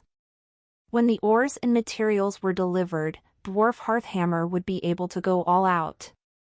Ever since he came to Holy Dragon City, Dwarf Hearthhammer had sighed more than once that his luck was really good. If he had not come to Holy Dragon City by chance, he would not have come into contact with so many forging materials and all kinds of novel items. Tang Jin had brought all kinds of information from his original world, which greatly widened Hearthhammer's horizons. His forging skills also increased by the day. Moreover, the Holy Dragon City had a beautiful environment, superior welfare, and an adequate supply of fine wine. For the dwarves who loved wine as much as their lives, this place was simply heaven. However, ever since Tang Jin had entrusted Hearthhammer to design a new type of armor for the Holy Dragon City's soldiers, Hearthhammer's alcohol addiction had weakened a lot. At the same time, he had put more energy into his work. Ever since Hearthhammer's first work, which was the Commercial District Guard's black armor, was introduced and received a lot of good reviews, it was as if Hearthhammer had found his lifelong goal. His greatest wish now was to design a standard armor that could shake the continent and make his name known to all cultivators. The materials for forging magic weapons were on the list provided by Hammer Dwarf, and the Holy Dragon City's commercial district was in charge of purchasing them. At this time, in the commercial district, other than the office, the Holy Dragon City Mercenary Union Hall at the end of the street was also packed with cultivators in all sorts of clothes. Some of these people were guards of the trade caravan, some were wandering cultivators, and some were even exploration teams from the wilderness. In the flyers that Holy Dragon City had sent out, not only did they mention the wide variety of goods in the business district, but they also mentioned the Holy Dragon City's Mercenary Association. According to the introduction in the flyer, the Holy Dragon City Mercenary Association could provide all kinds of missions for a long time, and every mission had generous rewards. As long as they registered at the Mercenary Association, they could receive missions according to their rank and earn mission points. These mission points could be exchanged for Holy Dragon City's special currency to buy all kinds of weapons and equipment, as well as food and daily necessities. If one's points reached a certain level, they could even use the points in their hands to exchange for the qualifications to become a reserve resident of Holy Dragon City. This was a very attractive condition, and it was also the main reason why most of the wild cultivators came. Within a radius of over 100 li, who didn't know Holy Dragon City's strength and superiority? To be able to become a resident here was something that many people dreamed of. When a mercenary group's rank reached a certain level, they could also buy many special goods, including the old bolt rifles that Tang Jin had piled up in the warehouse. The Holy Dragon City's firearms were treated as divine weapons to kill monsters and were sought after by countless cultivators. At this time, in the hall of the Mercenary Union, these valiant cultivators were surrounding a notice board, constantly searching for a mission that suited them. This mission to investigate the surrounding looters is not bad, we'll take it. Collecting edible fish. This mission is interesting. Providing information on an unexplored building's location is actually a reward of 10,000 yuan divine dragon dollars. With the staff member's explanation, the cultivators understood all the contents of the mission, and at the same time, they chose the mission that was suitable for them. The cultivators immediately went to the counter not far away and began to line up to register as a mercenary group. Intimidated by the fully armed Holy Dragon City cultivators, these rebellious cultivators were very well behaved, and no one dared to cause trouble here. Not to mention the fine weapons in their hands, just the fact that these Holy Dragon City cultivators were all at level 3 cultivation was enough to intimidate these wild cultivators who were basically at level 2 cultivation. After the registration was completed, these newly established rookie mercenary groups would quickly leave and head to their respective mission locations. There were also some relatively wealthy mercenary groups that were not in a hurry to leave. Instead, they went to the weapons store next to the Mercenary Association to purchase those fine weapons. The armor and weapons that Holy Dragon City had discarded were now displayed here and sold at clear prices. Although these were outdated, their quality was undeniable. They were much better than the equipment that the mercenaries were wearing. It didn't take long for them to sell nearly 100 ordinary weapons and equipment, which were equipped by the mercenaries. Tang Jin changed his appearance. After walking around the mercenary association once, he returned to his room. In the next few days, everything in Holy Dragon City was normal. More and more caravans and wanderers poured into Holy Dragon City's business district, bringing with them a large number of brains. During this period, there were people who caused trouble in the commercial district. Thieves were all quickly subdued by the guards and received quite severe punishment. After witnessing the Holy Dragon City's swift and decisive means, there were very few people in the commercial district who dared to cause trouble. At the same time, they had gradually become used to the various rules of the commercial district. After Tang Jin saw that everything was on the right track, he teleported back to his original world. This time, Tang Jin planned to head to the Ice Bear Alliance and send a batch of brain pearls to Ivanov to replace the brain pearls on the rebirth altar that had already lost their effectiveness. In addition, Tang Jin also planned to purchase a batch of machinery and equipment from the Ice Bear Alliance to develop the processing and manufacturing industry of the Holy Dragon City. He also needed to purchase a batch of supplies to deal with the Cold Moon disaster. The most important thing was that Tang Jin planned to set up an array in the Ice Bear Alliance to speed up the detection of the world coordinates of Lu Cheng. After disguising his appearance, Tang Jin used the electronic kit to hack into the Wei Island's aviation system and left a ticket for himself. After taking a car to the airport, Tang Jin successfully boarded the plane to the Ice Bear Alliance with the help of the application. The plane flew steadily in the stratosphere. Tang Jin stared at the clouds outside the window without blinking. He was fantasizing in his heart that one day, he would be able to fly in the sky with his body. Tang Jin took out a book made of monster skin from his spatial ring and began to read it carefully. After an unknown amount of time, when Tang Jin regained his senses, the plane had already landed at the Ice Bear Alliance's airport. Tang Jin walked down from the plane. He inhaled a deep breath of air as he felt the rustling cold wind blowing in his face. Ice Bear Alliance, Tang Jin, am back. Tang Jin was wearing a black trench coat and a pair of black military boots as he slowly walked out of the airport. Because he had the cultivation of a lord, he would unconsciously reveal a terrifying aura. This also caused the passers-by who passed by him to subconsciously avoid him. After taking out his mobile phone and calling Ivanov, Tang Jin stood by the roadside and waited patiently. Since he had nothing to do, Tang Jin looked around with a cigarette in his mouth.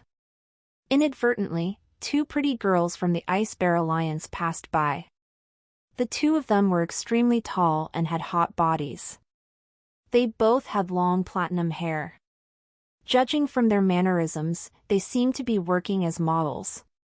Tang Jin looked at the back of the two and could not help but think of Natasha, that beautiful girl with a devilish figure. Although the two of them had only had one in-depth contact, they had left an extremely deep impression on Tang Jin. A row of luxury cars sped over and slowly stopped by the side of the road. The passers-by all looked over, including the two girls from the Ice Bear Alliance. The doors quickly opened, and more than 20 strong men in black suits from the Ice Bear Alliance jumped out. One of the young men with an extraordinary bearing quickly walked to Tang Jin after he got off the car and respectfully bowed. "Welcome back to the Ice Bear Alliance, dear Oracle." After the handsome and cold-looking Ivanov finished speaking, he invited Tang Jin to board the car. Tang Jin looked at Ivanov with a smile that was not a smile. This fellow seemed to have become younger and younger ever since he had changed his body.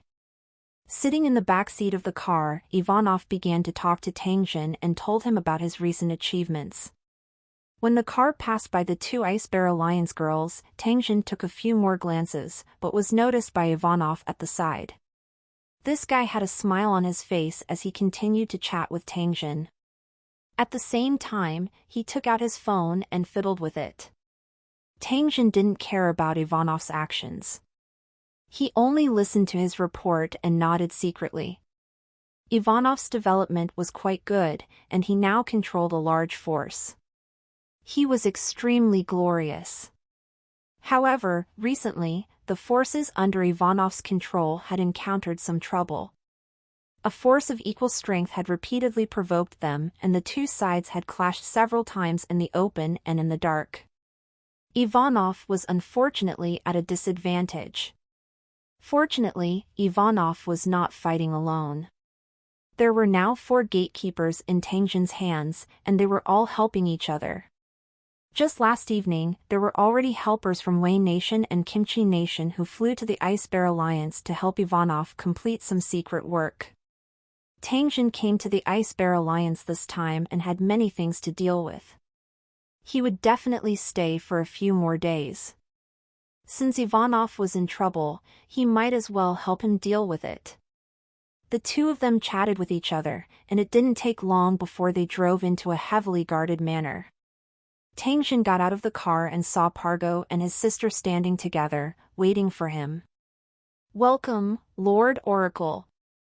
Natasha was wearing a windbreaker. She was tall and proud, but her face was still cold, which fit her identity as a saint.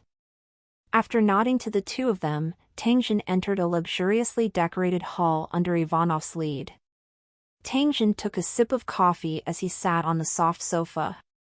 After which, he took out a pile of information from his storage space. Discover stories on no/e/lbin.com. This is the technical information I got from the Wei Island. It's related to a special alloy. Find an expert to study it as soon as possible and see if it can be mass-produced. After saying this, Tengjin thought for a moment, took out a list, and handed it to Ivanov. Purchase according to this list. Some of the mechanical equipment and industrial materials must be of good quality. If it's possible, this business will be given to Shufeng, and we'll buy it from him. Ivanov nodded. These were all small matters, and he could leave them to his subordinates to complete. Apart from that, I'm also planning to attend the American Weapons and Equipment Exhibition next month. You'll be in charge of making the arrangements. If you have any problems with funding, just let me know. Other than a huge amount of gold and gemstones, Tengjin also had the Universal Electronic Kit. Through the internet, he could get a large amount of money without anyone knowing. Ivanov nodded. This matter was not difficult for him. After arranging the most important matters of this trip, Tengjin looked at Ivanov and slowly said, "Now, tell me everything about your opponent. If it's not too troublesome, I can help you solve it." Ivanov was overjoyed and immediately told Tengjin the enemy's information without missing a single detail. It turned out that the organization that was going against Ivanov this time had a very strong force in the original world, and the Ice Bear Alliance was only a part of it. Because of Ivanov's strong rise, the organization was suppressed like crazy. Ivanov did not have any advantage over such an old force, which was why he had always been at a disadvantage. After listening to Ivanov's story, Tengjin muttered to himself for a moment before ordering Ivanov to find 10 men with excellent physical fitness. Under Tengjin's continuous effort, the soul transmission experiment had already made quite a bit of progress. The information on the training of the heavenly god warriors obtained from the Wei Island also gave Tengjin a lot of inspiration. He then summed up a set of methods to quickly train super soldiers. Tengjin planned to use this opportunity to test the results of the experiment. Not long after, 10 strong men from the Ice Bear Alliance walked into the hall and stood in a line in front of Tengjin. Tengjin sized up these 10 strong men and nodded his head in satisfaction. "There's an important plan that requires your participation. I've mastered a method that can allow you to possess power beyond ordinary people, but the price is that you'll only have 3 to 5 years of life left. I can give each of you $1 million American as compensation for the damage you've suffered. At the same time, I'll give you a chance to be reborn. After the transformation, even if you don't have any bones left, you can be instantly reborn in a new body. I've said everything I need to say. Now, Tell me your choice. If anyone doesn't want to participate in this plan, you can directly withdraw. I won't force you.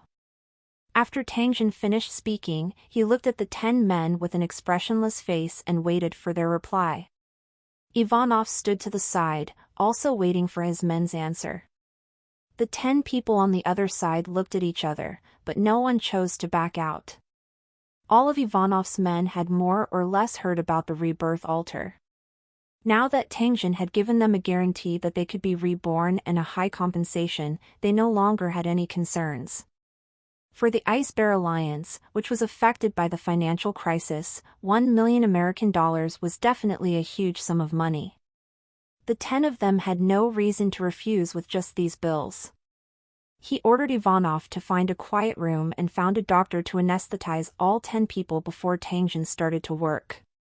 When he was studying the training data of the deity warriors, he discovered that through continuous strengthening of the physical body, these deity warriors would have far more physical strength and speed than ordinary people. As for his spiritual strength, it did not increase significantly. Tang Jin's method was to bury the brain pearl into the body of these soldiers. Then, he would use a special method to stimulate the energy of the brain pearl. This way, it would be rapidly absorbed by the physical body and obtain strength that far exceeded that of an ordinary person. However, the human body was too fragile and could not withstand such a terrifying power for a long time. Therefore, it would not take more than 5 years for the body to completely collapse. The advantage of this method was that it didn't hurt the soul, and it didn't affect the rebirth at all. Walking to the side of a bald brawny man from the Ice Bear Alliance, Jin Tang took out a scalpel and slowly cut open the other party's skull. Tang Jin's control of his strength could be described as extremely wonderful. The sharp scalpel in his hand flashed nimbly, and in an instant, the head of the strong man from the Ice Bear Alliance was split open. He took out the purple electric short sword and carefully carved on the pale skull. He appeared to be very serious. It did not take long for a strange formation to appear on the skull of the brawny man, covering the entire surface of the skull. After putting down the purple lightning short sword, Tang Jin took out a soft purple metal and pulled it into a thin thread. This was a special metal from the world of Luqing. It was one of the main materials used to forge and mold weapons. It had extremely good conductivity and was many times better than silver. After inlaying this kind of fine thread in accordance with the carved pattern, Tang Jin carefully made a small hole in the center of the array. Tang Jin took out a level 3 brain pearl. After a little carving, it was directly embedded in the small hole in the skull.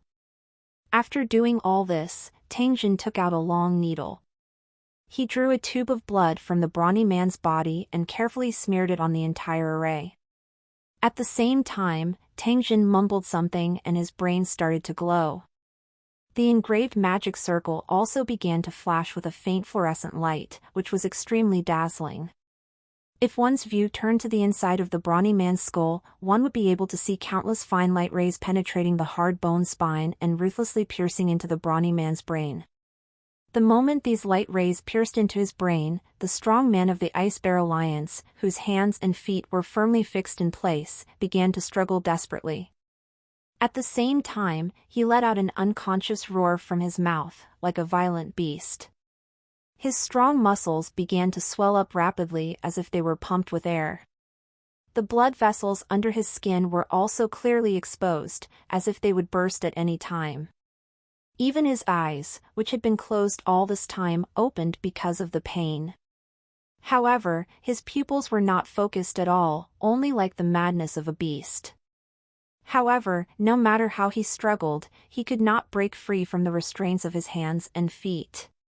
Tang Jin ignored this fellow who was in an extremely painful state. He first observed the operating state of the array. After which, he took out the IV ointment and evenly applied it on his scalp. After pulling the scalp over and covering the array on the skull, Tang Jin directly wrapped the brawny man's head with a bandage. According to the healing speed of the IV ointment, the wound on the head would be completely healed before the brawny man woke up and pinched it. After taking care of one person, Tangjin began to operate on the second strongman of the Ice Bear Alliance. Tangjin's own speed was very fast. In addition, he was becoming more and more skilled as he did it. Very soon, he completed all the operations of the 10 strong men.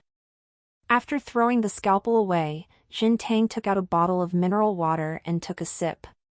He then took off his surgical gown and sat down in the hall. Ivanov had been waiting outside. When he saw Tangjin come out, he immediately got up and welcomed him. "Your Excellency, may I ask how the results of the experiment are?" Ivanov's heart was filled with anticipation for the super soldier that Tangjin spoke of. The longer he was in contact with Tangjin, the more he understood him, causing Ivanov to feel more and more afraid. It was as if the young man in front of him could destroy the entire world with a single move. As time passed, this feeling became more and more obvious.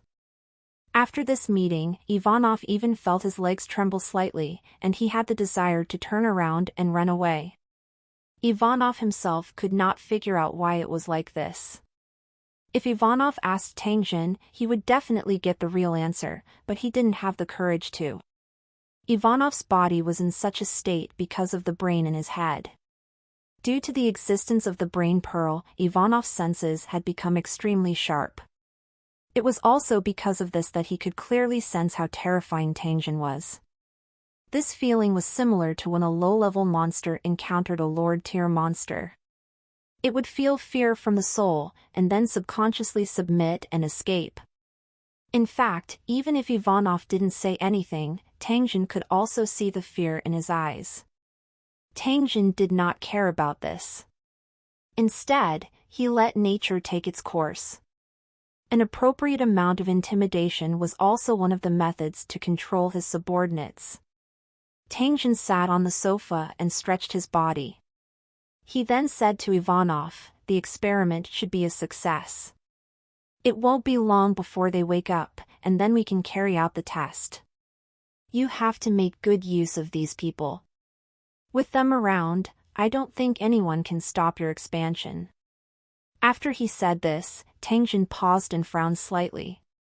He turned to look at Ivanov. "Inform the other 3 guards to send 10 of their most loyal men here as soon as possible. I plan to give each of them 10 super soldiers." Ivanov nodded. He was in full agreement with this. As partners of the same organization, the stronger each other was, the more help he would receive. This was a win-win situation. Just like this time, when Ivanov was in trouble, he received the help of the other 3 gatekeepers, which greatly relieved his pressure. After another 2 hours, the bodyguard next to him came to report that all 10 of them had woken up. Tangjin nodded and walked over with Ivanov. In a spacious room, 10 bare-chested men from the Ice Bear Alliance stood together with bandages on their heads. Ivanov only took a glance and felt an extremely violent power from the 10 men. It was flamboyant, overbearing, and filled with an aura of destruction. Ivanov had a feeling that as long as one of his men made a move, he would be able to tear a group of enemies into pieces. It seemed that the super soldiers created by the Oracle were indeed extraordinary. Just as Ivanov was sizing up his 10 men, the 10 men were also constantly sizing up Tangjin. Ever since they woke up, they could feel the changes in their bodies. It was as if there was a monster hidden in their bodies, filling them with infinite power, as if they could easily destroy everything. Every living being that suddenly obtained superpower would have this kind of unreal feeling in the beginning. Just now, someone couldn't help but want to test his strength. In the end, that 1-inch thick wall iron pipe was easily crushed and broken. This kind of abnormal strength made them ecstatic, but at the same time, it also made them more confident. So what if he only had a few years of life left? To be able to possess such powerful strength and get $1 million as compensation, he felt that he had earned it. The most important point was the promise of the Oracle. It was also because they could be reborn that they had such a feeling of profit. Visit novilbin.com C/M for the L-test updates.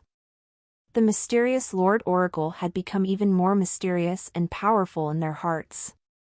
However, when they looked at the Oracle again, they felt like they were looking at a prehistoric monster. It was as though Tangjin only needed to gently move his hand to kill all of them.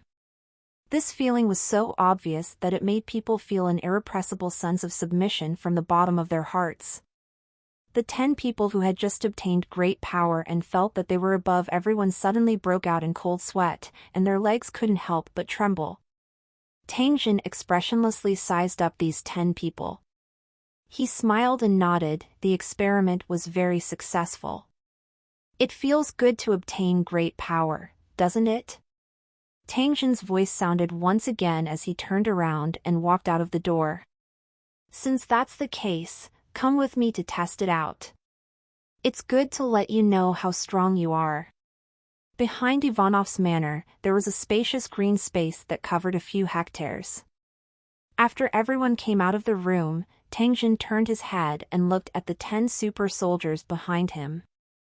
I believe you've all felt the new power in your bodies. Do you feel like you can destroy everything? The 10 super soldiers looked at each other and nodded in unison. Tangjin smiled slightly when he saw this. He beckoned to everyone. Come, all of you, attack me together and use your greatest strength to attack me. The super soldiers hesitated for a moment before they instantly shot out from their original positions and charged straight at Tangjin. In their hearts, they also wanted to see how strong Tangjin was. However, their explosive speed made Ivanov's pupils contract, because it was far beyond the speed of a normal person. In the blink of an eye, these 10 super soldiers had already surrounded Tangjin. Their punches and kicks that carried a violent force whistled over. There was a faint tearing sound in the air, which made the onlookers feel a sense of shock. However, these attacks that carried a destructive force were instantly and forcefully stopped when they landed on Tangjin's body. Tangjin casually blocked the attacks of the 10 people. At the same time, he swung his fists and feet at lightning speed. EAD new chapters on no/v/e/ln.com. With a series of muffled groans, the super warriors were all sent flying as if they had been hit by the explosion. One of them fell into the pool and broke a marble sculpture.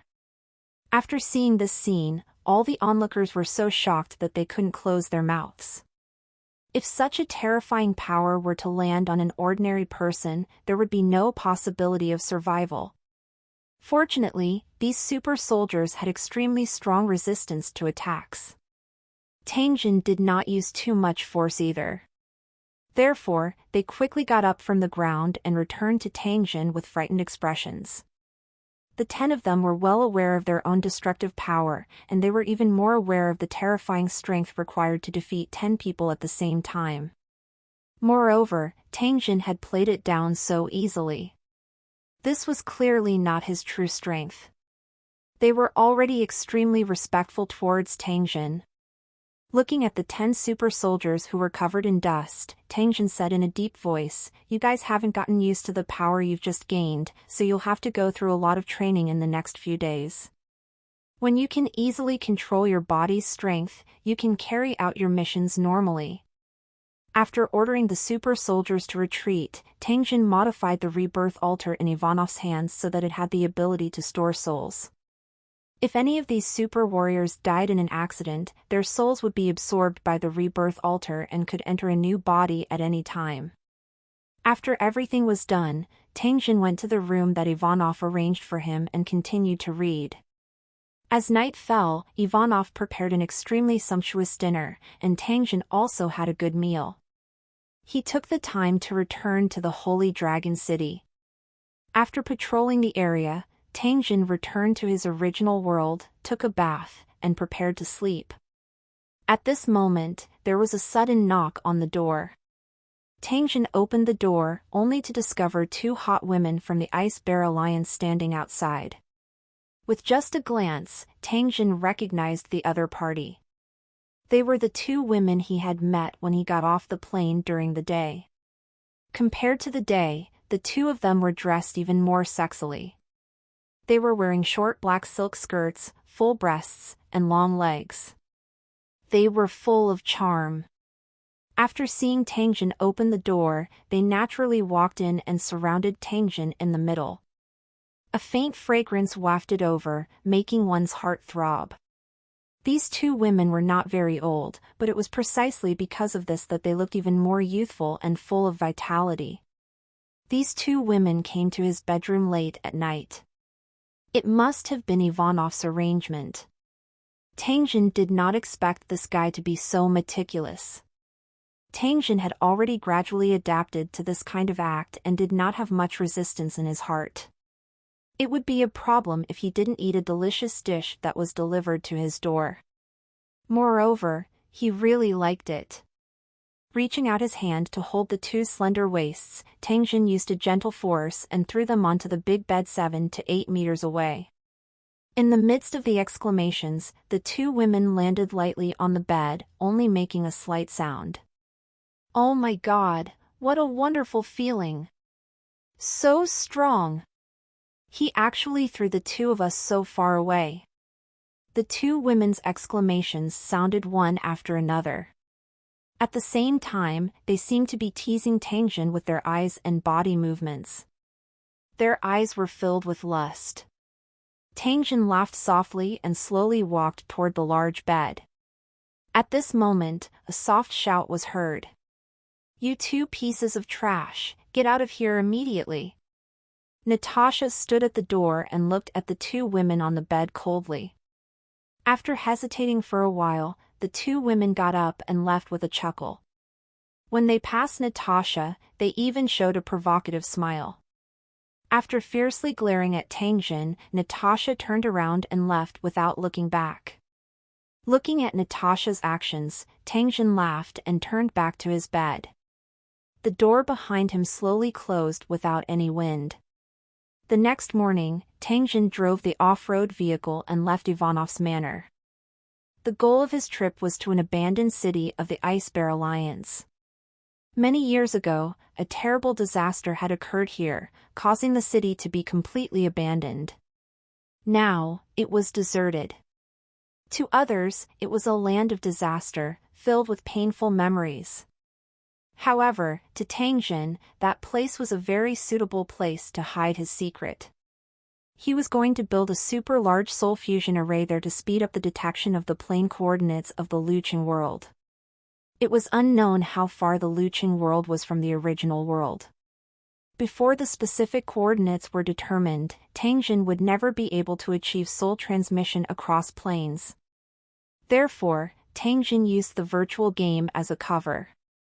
He used the spiritual strength he extracted while playing the game to carry out the detection of the plane's coordinates. However, an ordinary person's soul power was very limited.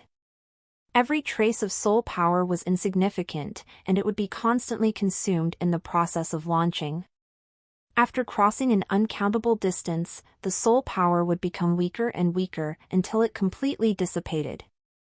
Therefore, even if there were countless players participating in the game, the launch distance between each other was almost the same, and the local area was powerless.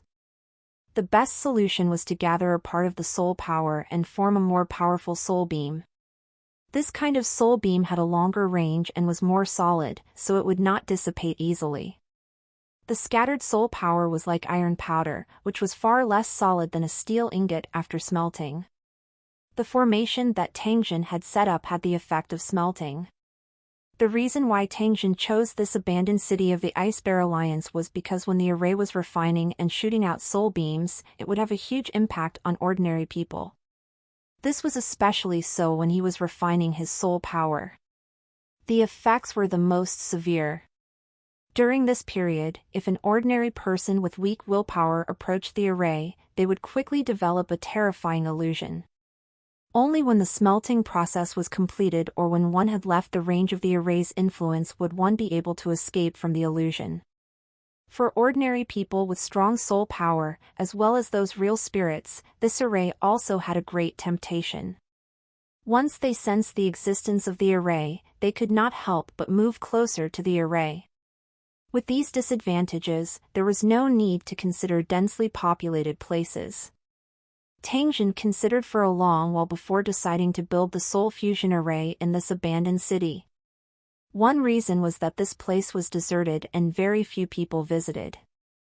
The second reason was that because of the disaster, countless ruins were abandoned here, and many things could be transported to Holy Dragon City. Before the arrival of the Cold Moon disaster, Tangjin would also build an area to accommodate all kinds of wanderers' forces and use it as a temporary shelter during the Cold Moon disaster.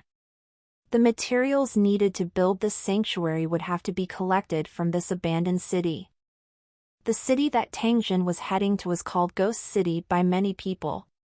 Although the cities and villages in this area had been completely destroyed because of the spread of the disaster back then, some people still returned to their homes and lived here for a long time after many years.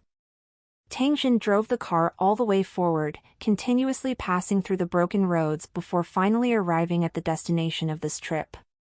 After sending the car to the Lucheng world, Tangjin changed into a clean set of clothes and began to look for a suitable location. Through the map's perspective, Tangjin could see an area with a radius of 100 kilometers. Through this method, he could filter the locations and ensure that he would not miss out on anything. As he had guessed, this abandoned city was indeed desolate. In between the large forest and wild grass, there were countless broken buildings. The gaps between the road and the square were also covered by lush grass. Countless public buildings and car wreckages had been damaged by the wind and rain and had become mottled. In such a large area, other than the dilapidated man-made buildings, he seemed to be the only one there. However, if one looked carefully, they could still find signs of human activity. Not far away from him, there was a human village. In a lake further away, there were people fishing. After Tangjin carefully inspected it, he finally chose a location. Then, with the wind under his feet, he began to move quickly through the abandoned city, straight to the location of his target. The destination was at the end of the route. There was a large building that looked dilapidated. As he walked, a group of wild dogs suddenly ran out and blocked Tangjin's path. These wild dogs were huge in size and had fierce eyes. They were coldly staring at Tangjin, as though they had the intention of treating him as food. Tangjin did not hesitate as he continued to advance toward the established route.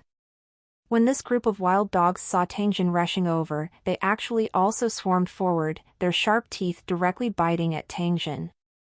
"You're looking for death." Tangjin coldly snorted. He swung his fist out fiercely and directly sent the two wild dogs in the air in front of him flying. The wild dog that flew out suddenly exploded in midair, splattering its flesh and blood all over the ground. Another kick swept out, and several wild dogs were sent flying, directly hitting the roadside buildings. The wild dog was instantly turned into a meat patty, firmly stuck to the wall.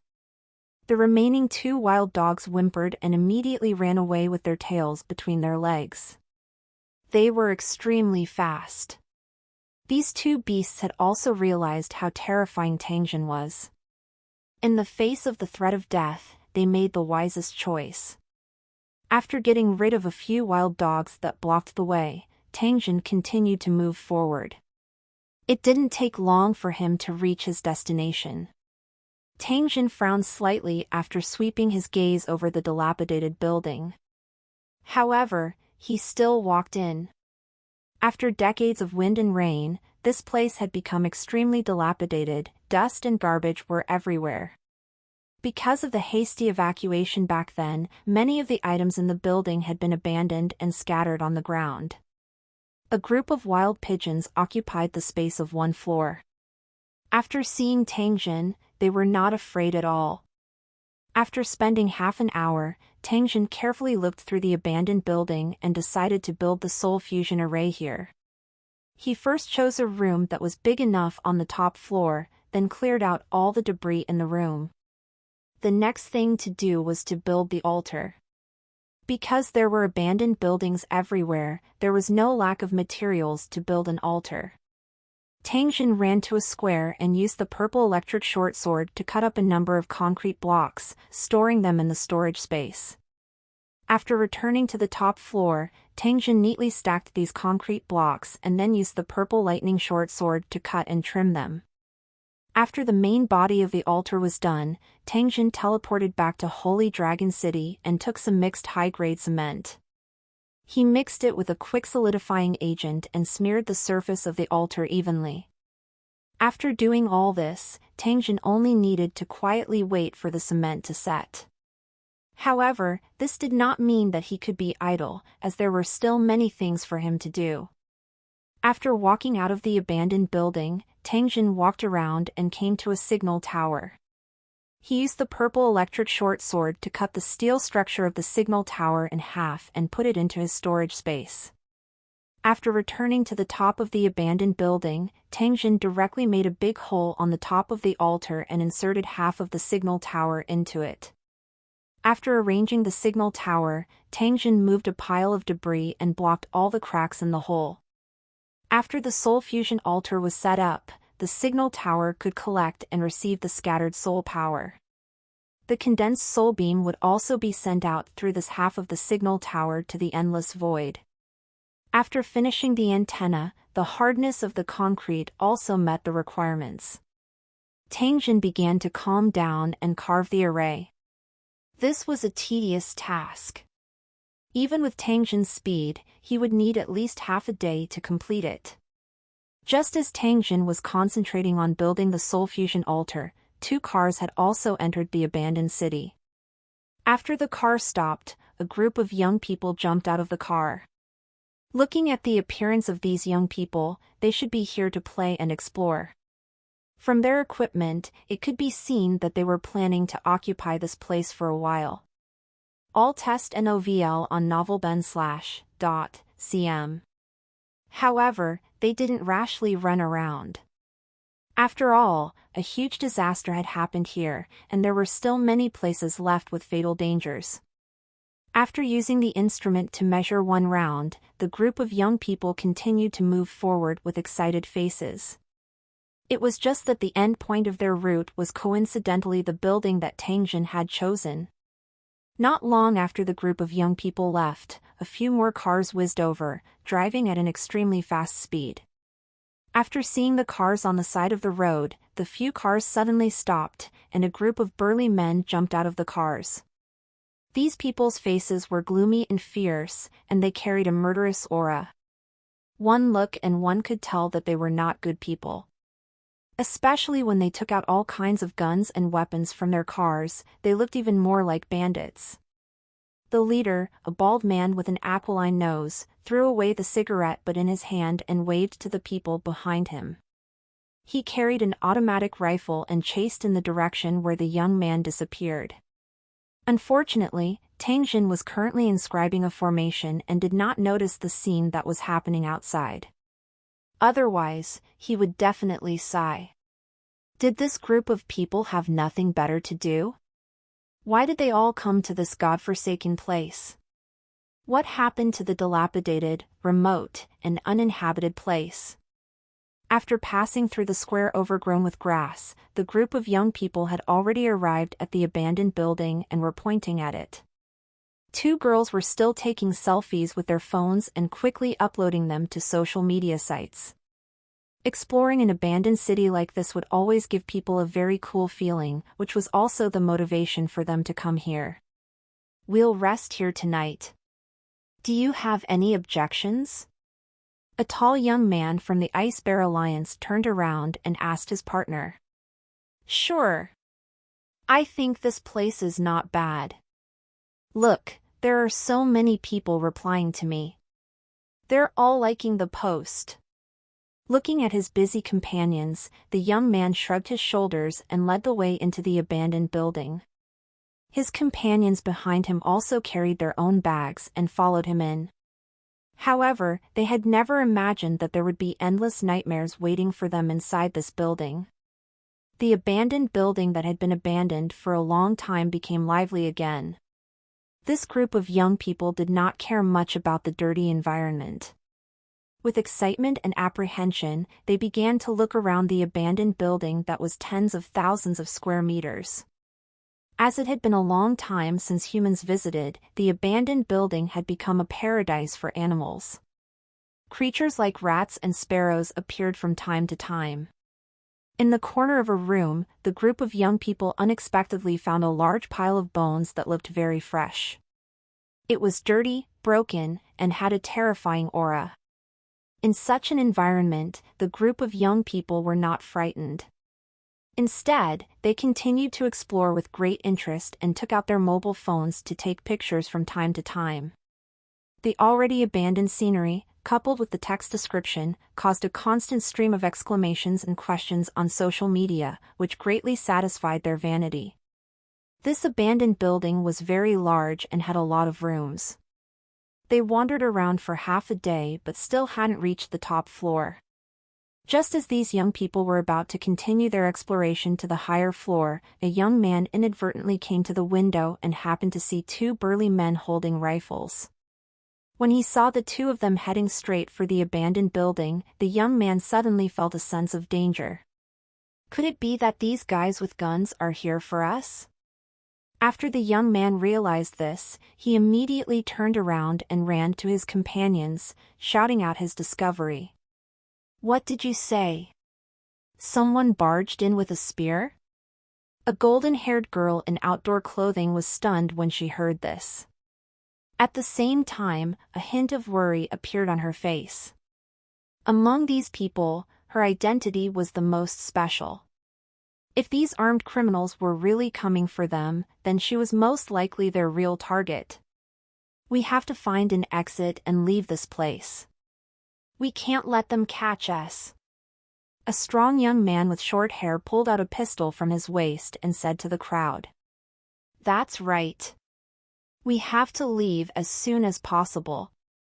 Another young man took out a revolver from his waist and quickly checked it. The rest of the people also took out their folding knives or picked up a temporary weapon from the ground, then quickly looked for an exit.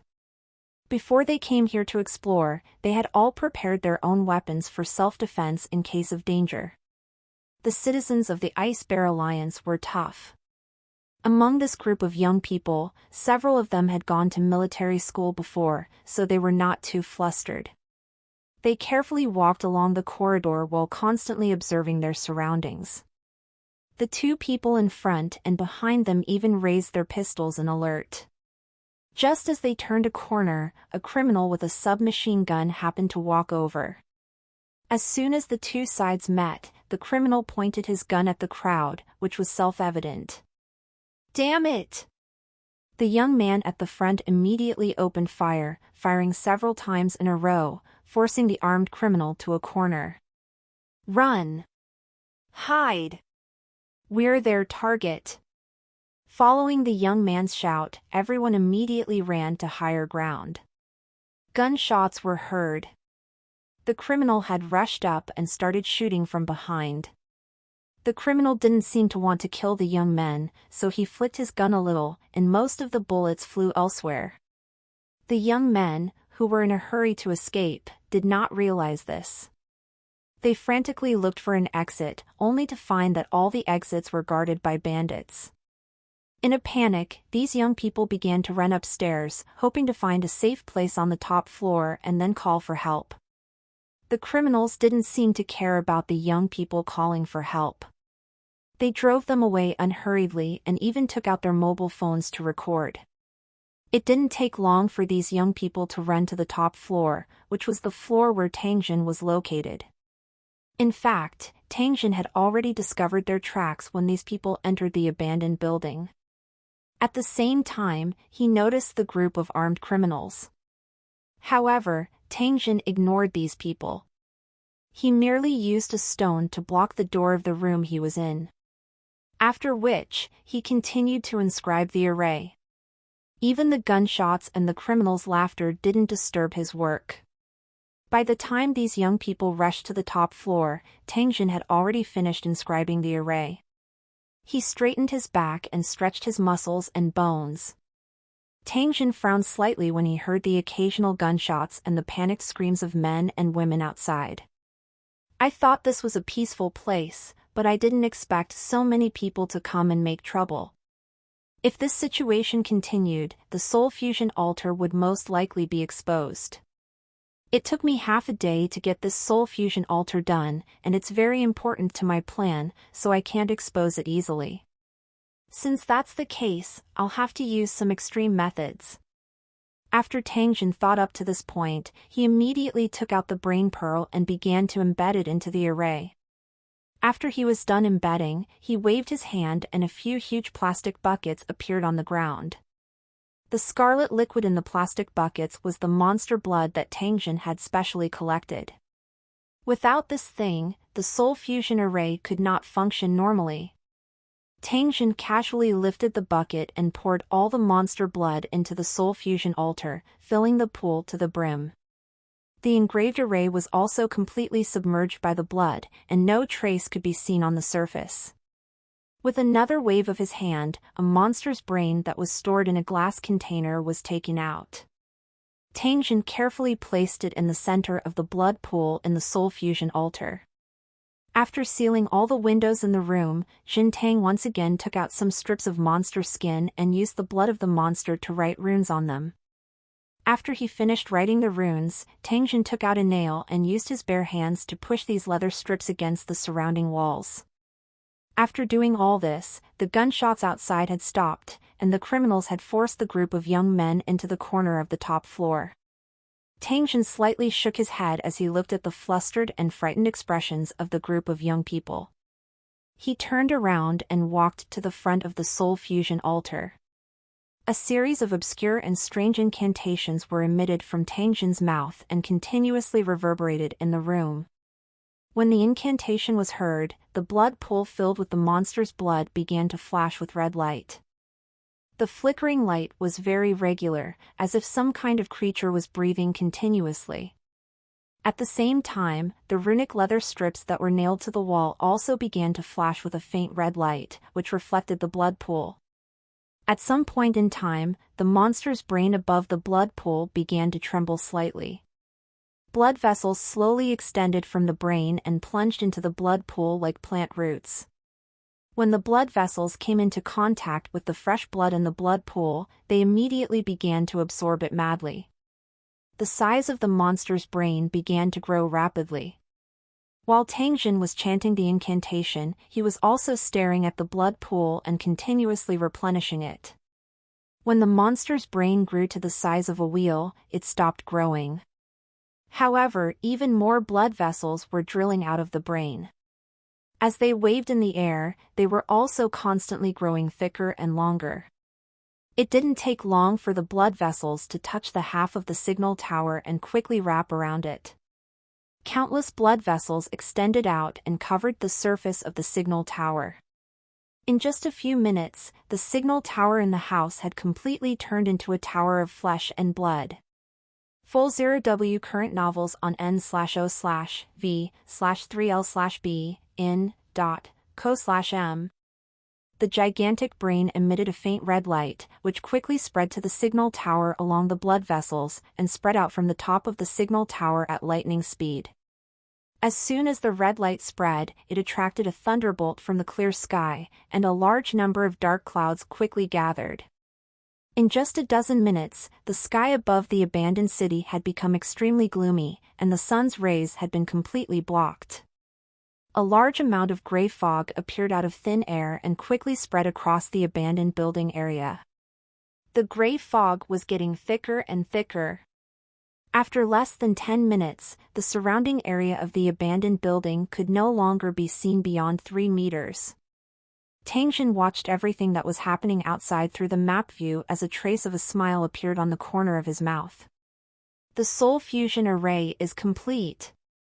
What Tangjin didn't know was that when this group of bandits entered this deserted city, they had already logged onto their social media and started a live video. In the beginning, no one had noticed this video. However, it didn't take long for someone to notice that the content of the video was abnormal. After watching for a while, the audience was surprised to find that it was a live video from a group of criminals. The content of the live broadcast was even more shocking. It was the scene of the group of criminals capturing a group of young people. After confirming that this wasn't a joke, the live broadcast immediately caused a huge uproar on the internet. People kept saying that this group of bandits was too savage to dare to do such a thing. However, on second thought, they had done this kind of thing quite a few times. It wasn't too strange for such a live broadcast to happen. In the blink of an eye, comments started to appear on the live stream, making it seem unusually lively. Some were indignant, some cursed, and some were cheering for the bandits, hoping for the world to be in chaos. One grain of rice can feed 100 different people, this was evident. No matter what, this live broadcast video immediately went viral and became known to countless people. The popularity of the internet on the mobile phone made the live broadcast spread to every corner of the original world. At that moment, as long as one logged into a famous video website, they could see the video being broadcasted and the criminal's explanation on the phone. Through the slightly shaky live broadcast screen, the audience could clearly see that the shooting location was extremely desolate, and there was a dilapidated atmosphere everywhere. Everything he saw along the way was the same. The audience watching the video immediately asked, "What was this place?" There was strength in numbers. Soon, someone confirmed that the location of the video was the abandoned ghost city of the Ice Bear Alliance. After confirming the location, the audience began to discuss. "You're really courting death. Why did you run to that kind of ghostly place? God, I really admire their courage. There's no way to escape in this place. What are these bandits trying to do? Why did they come to this ghost city to capture a few young people? There's definitely something wrong here." After a while, more detailed information was revealed. It was the identity information of the group of young people who were being chased by the bandits. Other than a girl who had a special identity, the rest were just ordinary people. Therefore, the audience agreed that the girl was probably the real target of the criminals. Sure enough, it didn't take long for the bandits to confirm the audience's guess in the live broadcast. They wanted to kidnap the girl and the other young men to threaten the girl's father, who held an important position in the Ice Bear Alliance, to agree to an unreasonable request of the bandits. If he didn't agree, he would bear the consequences. When the girl's father heard the news, he was so furious that he smashed the table on the spot. He immediately used his power and began to mobilize a large number of military and police to rescue the location given by his daughter. However, it would take at least an hour to get to the scene of the incident. No one could predict what would happen in such a long time. At this moment, the audience finally understood the bandits' intention and started to worry for the young men. They couldn't help but secretly pray that this group of young people could escape the pursuit of the bandits and escape safely. However, it seemed that the hope was slim. From the angle of the video, the criminals could be seen surrounding an abandoned building and blocking all the exits. Some of the more observant viewers noticed the young man standing by the window when the video flashed by. The young man seemed to have noticed the criminals. After seeing this scene, the audience felt a little more at ease, hoping that they could escape. As the audience prayed, the armed criminals began to walk up the stairs, and the scene in the abandoned building appeared in front of countless viewers. Many viewers did not know the history of the abandoned city. After seeing the decorations in the abandoned building, they quickly searched for relevant information on the internet. When they learned about the history of this abandoned city, they couldn't help but sigh. However, more people were staring at the screen, hoping that the group of young people would not appear. They put themselves in the shoes of the group of young people, and their hearts were in their throats. However, the next second, their hopes were dashed. In the video, the criminal walking in front suddenly raised his gun, and then a young man in the corner of the upstairs fired continuously. The criminal who was recording the video quickly dodged, and the image shook violently. Seeing this, the audience cheered and prayed that the young man could kill several criminals. Some people felt that the young man's action was too impulsive. Once the criminals were angered, they would probably shoot and kill. Some people believed that the criminals were determined to die, otherwise they wouldn't have done such a live broadcast. If they didn't satisfy their demands, none of the bandits in this group of young people would be able to leave this abandoned building alive. Everyone had different opinions, and no one could convince the other. At that moment, the cameraman stood up, and it was certain that he and the criminal in front of him were not shot. After seeing this scene, the audience was very regretful. The criminals with submachine guns in front of them started shooting and quickly gave chase. The young man in the video kept running, while the armed criminals kept shooting from behind. Their laughter was full of madness and contempt. Countless people in the audience started to curse, but they could only feel anxious. Some people kept cursing at the military and police. Why were they so late? What the audience didn't know was that the Ice Bear Alliance had already mobilized thousands of military and police, and a few military helicopters were rushing over. The Ice Bear Alliance placed a lot of importance on this matter, and they would not allow it to continue to worsen. As for blocking the live broadcast signal, it was finally dropped after countless people opposed it. Time passed by slowly. During this period, the audience saw the figures of the young people several times, and even saw their panicked and helpless faces. After seeing this scene, countless people felt as if their hearts were being cut by a knife. The sense of helplessness seemed to penetrate the screen, making many people feel the same and cry. As more and more criminals gathered, the young man climbed higher and higher. It didn't take long for these young people to reach the top floor. The bandits had also sealed off all the exits on the top floor and began to drive the young people to the corners unhurriedly. Perhaps it was because the young men had weapons in their hands, or perhaps it was to create an atmosphere for the live broadcast. The bandits were not in a hurry to arrest them. They only needed to wait until these young people had no way to retreat, and then they could easily catch a turtle in a jar.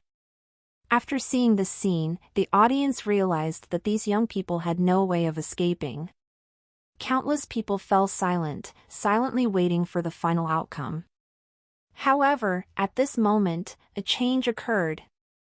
The live broadcast suddenly became chaotic, and countless snowflakes suddenly appeared. The bright top floor of the abandoned building quickly became dark, and at the same time, countless gray fog appeared out of nowhere. After seeing this scene, not only were the audience watching the video shocked, but even the criminals panicked. The bandits did not know what was going on either. They started to look around nervously. The audience was also staring at the screen without blinking, afraid that they would miss something. At this moment, a scream suddenly came from the video, followed by rapid gunshots. Vi zit en velben, cm for EU ovals. The voices of many bandits came out of the gray fog, their voices full of panic and madness. It was hard to imagine what could make these bandits so afraid that they might even go crazy. However, the observant audience still heard the words that appeared the most frequently in the gray fog. Devil! At this time, the video interface was dark, and the criminal in charge of broadcasting kept whispering in fear, as if he was praying. The terrifying atmosphere in the video had already made the audience break out in cold sweat. No one had expected such a huge reversal at the last moment.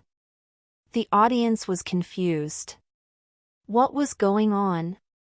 The livestream interface shook again, and then a hazy and strange figure suddenly walked out from the thick gray fog. However, when the audience saw the figure clearly, they all sucked in a cold breath and their faces were filled with disbelief. It was a brawny man in broken armor.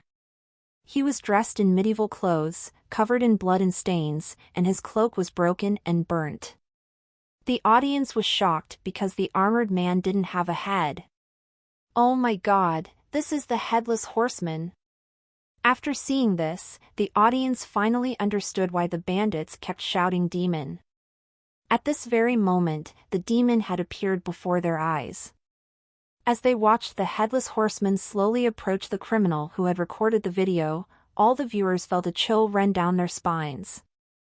The criminal who had filmed the video was still praying with a trembling voice and didn't seem to notice the Headless Horseman's approach.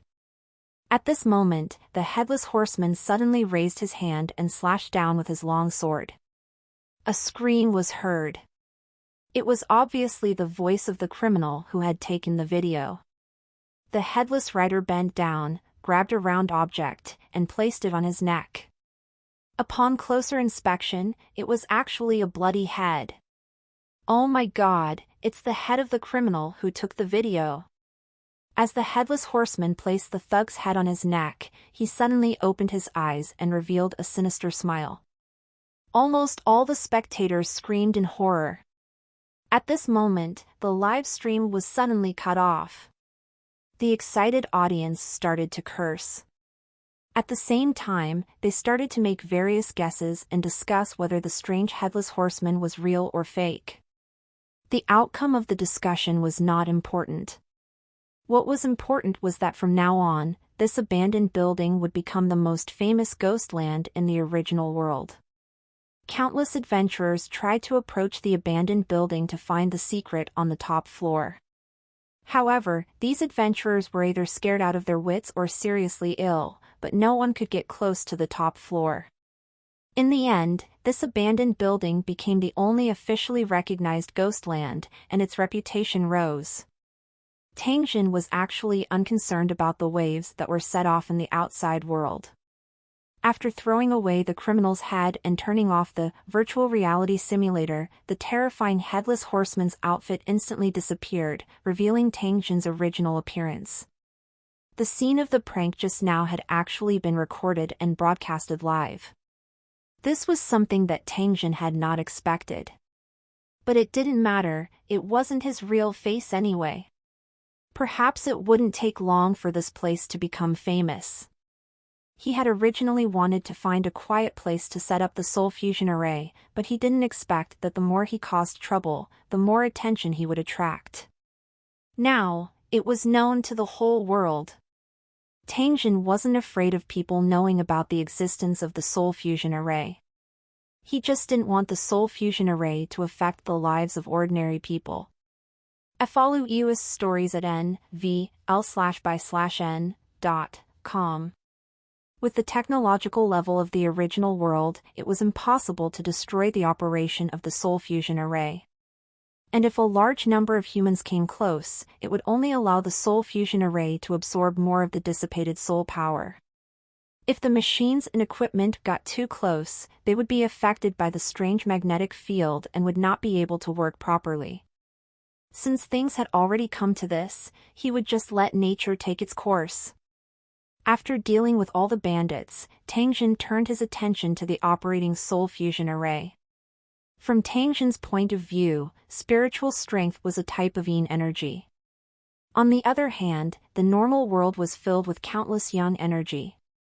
When a small amount of yin energy appeared in the yang energy, it would not change much.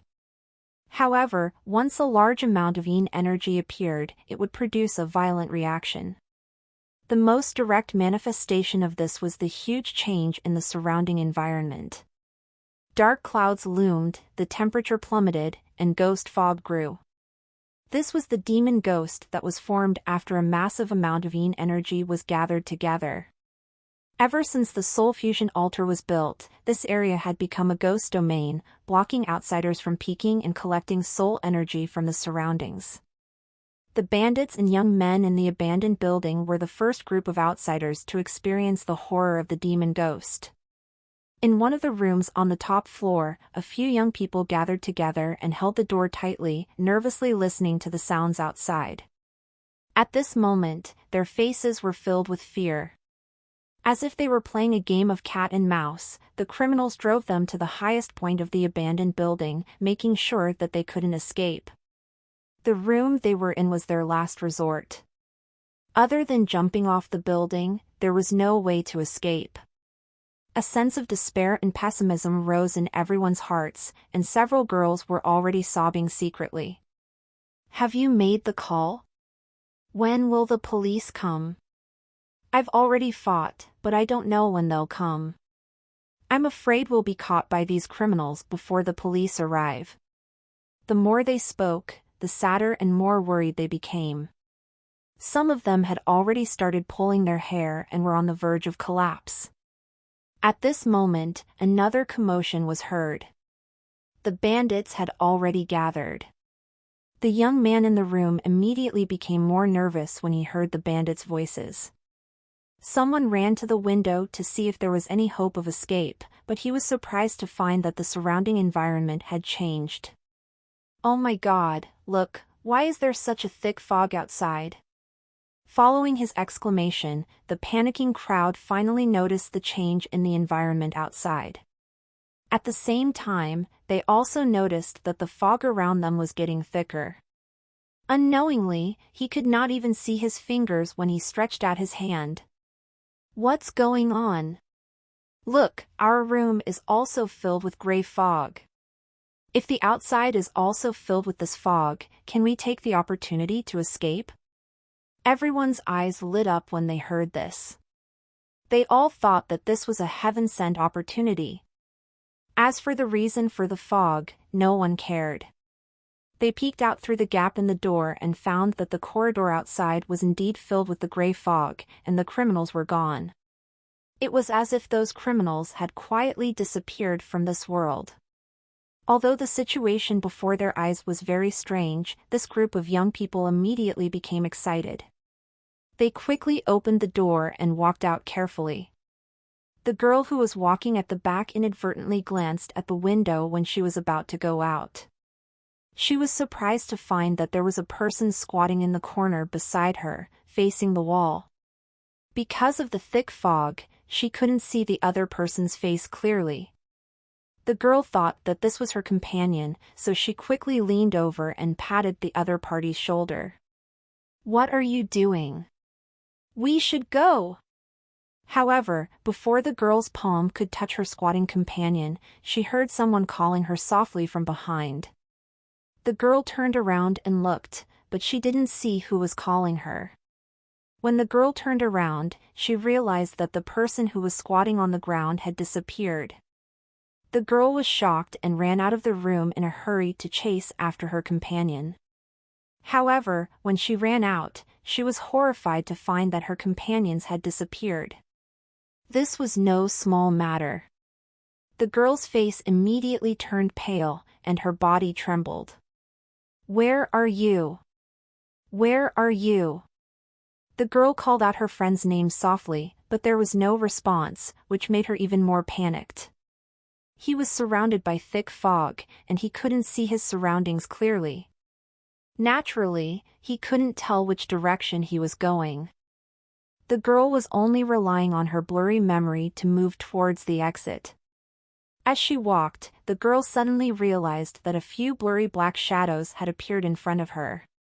Could it be my own partner? The girl was overjoyed and immediately ran 2 steps to catch up with the black shadow. However, she could vaguely feel that her companion's walking posture was particularly strange, as if it was very stiff.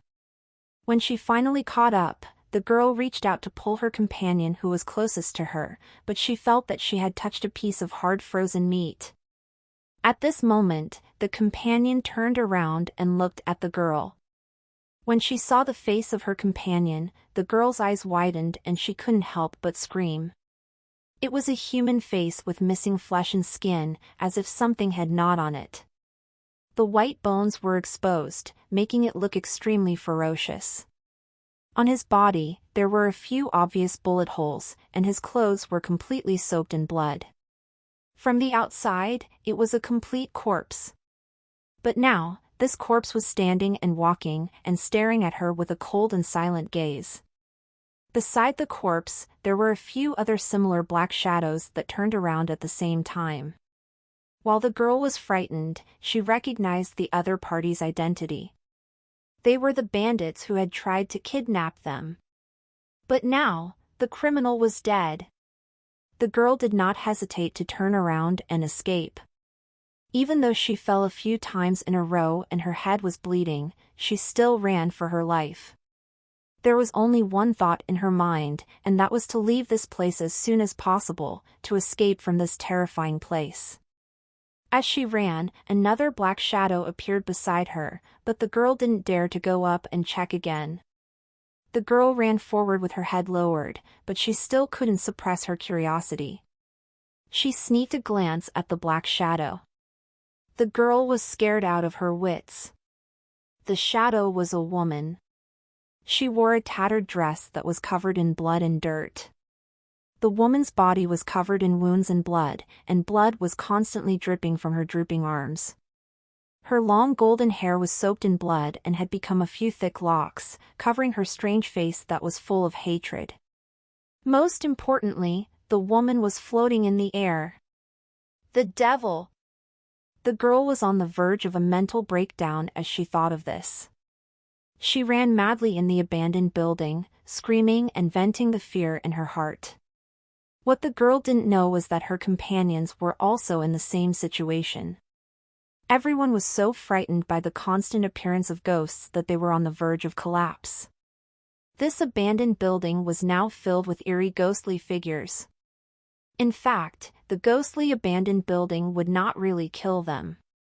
On the other hand, those bandits who had tried to kidnap this group of young people had all died under the interference of the illusions and spirit bodies under Tang Jin's deliberate guidance. In the evening, Tang Jin looked at the gray fog at the edge of the abandoned building. The Ice Bear Alliance's military police were continuously losing soldiers and laughed softly. Under the gray fog's interference, no human could get close to the abandoned building. They were all scared witless. After guiding the group of young people who had broken down a little, Tang Jin let out a bored yawn after releasing them from the abandoned building. After scaring off these guys, I should continue working. Just as Tang Jin was working on the demolition work in the abandoned city and continuously transporting abandoned supplies to the Holy Dragon City, a team of cultivators entered the Holy Dragon City's area of control. Their weapons and equipment were obviously much better than that of an ordinary exploration team. They were riding on a strange mount and had sufficient supplies. They were slowly moving forward in the wilderness.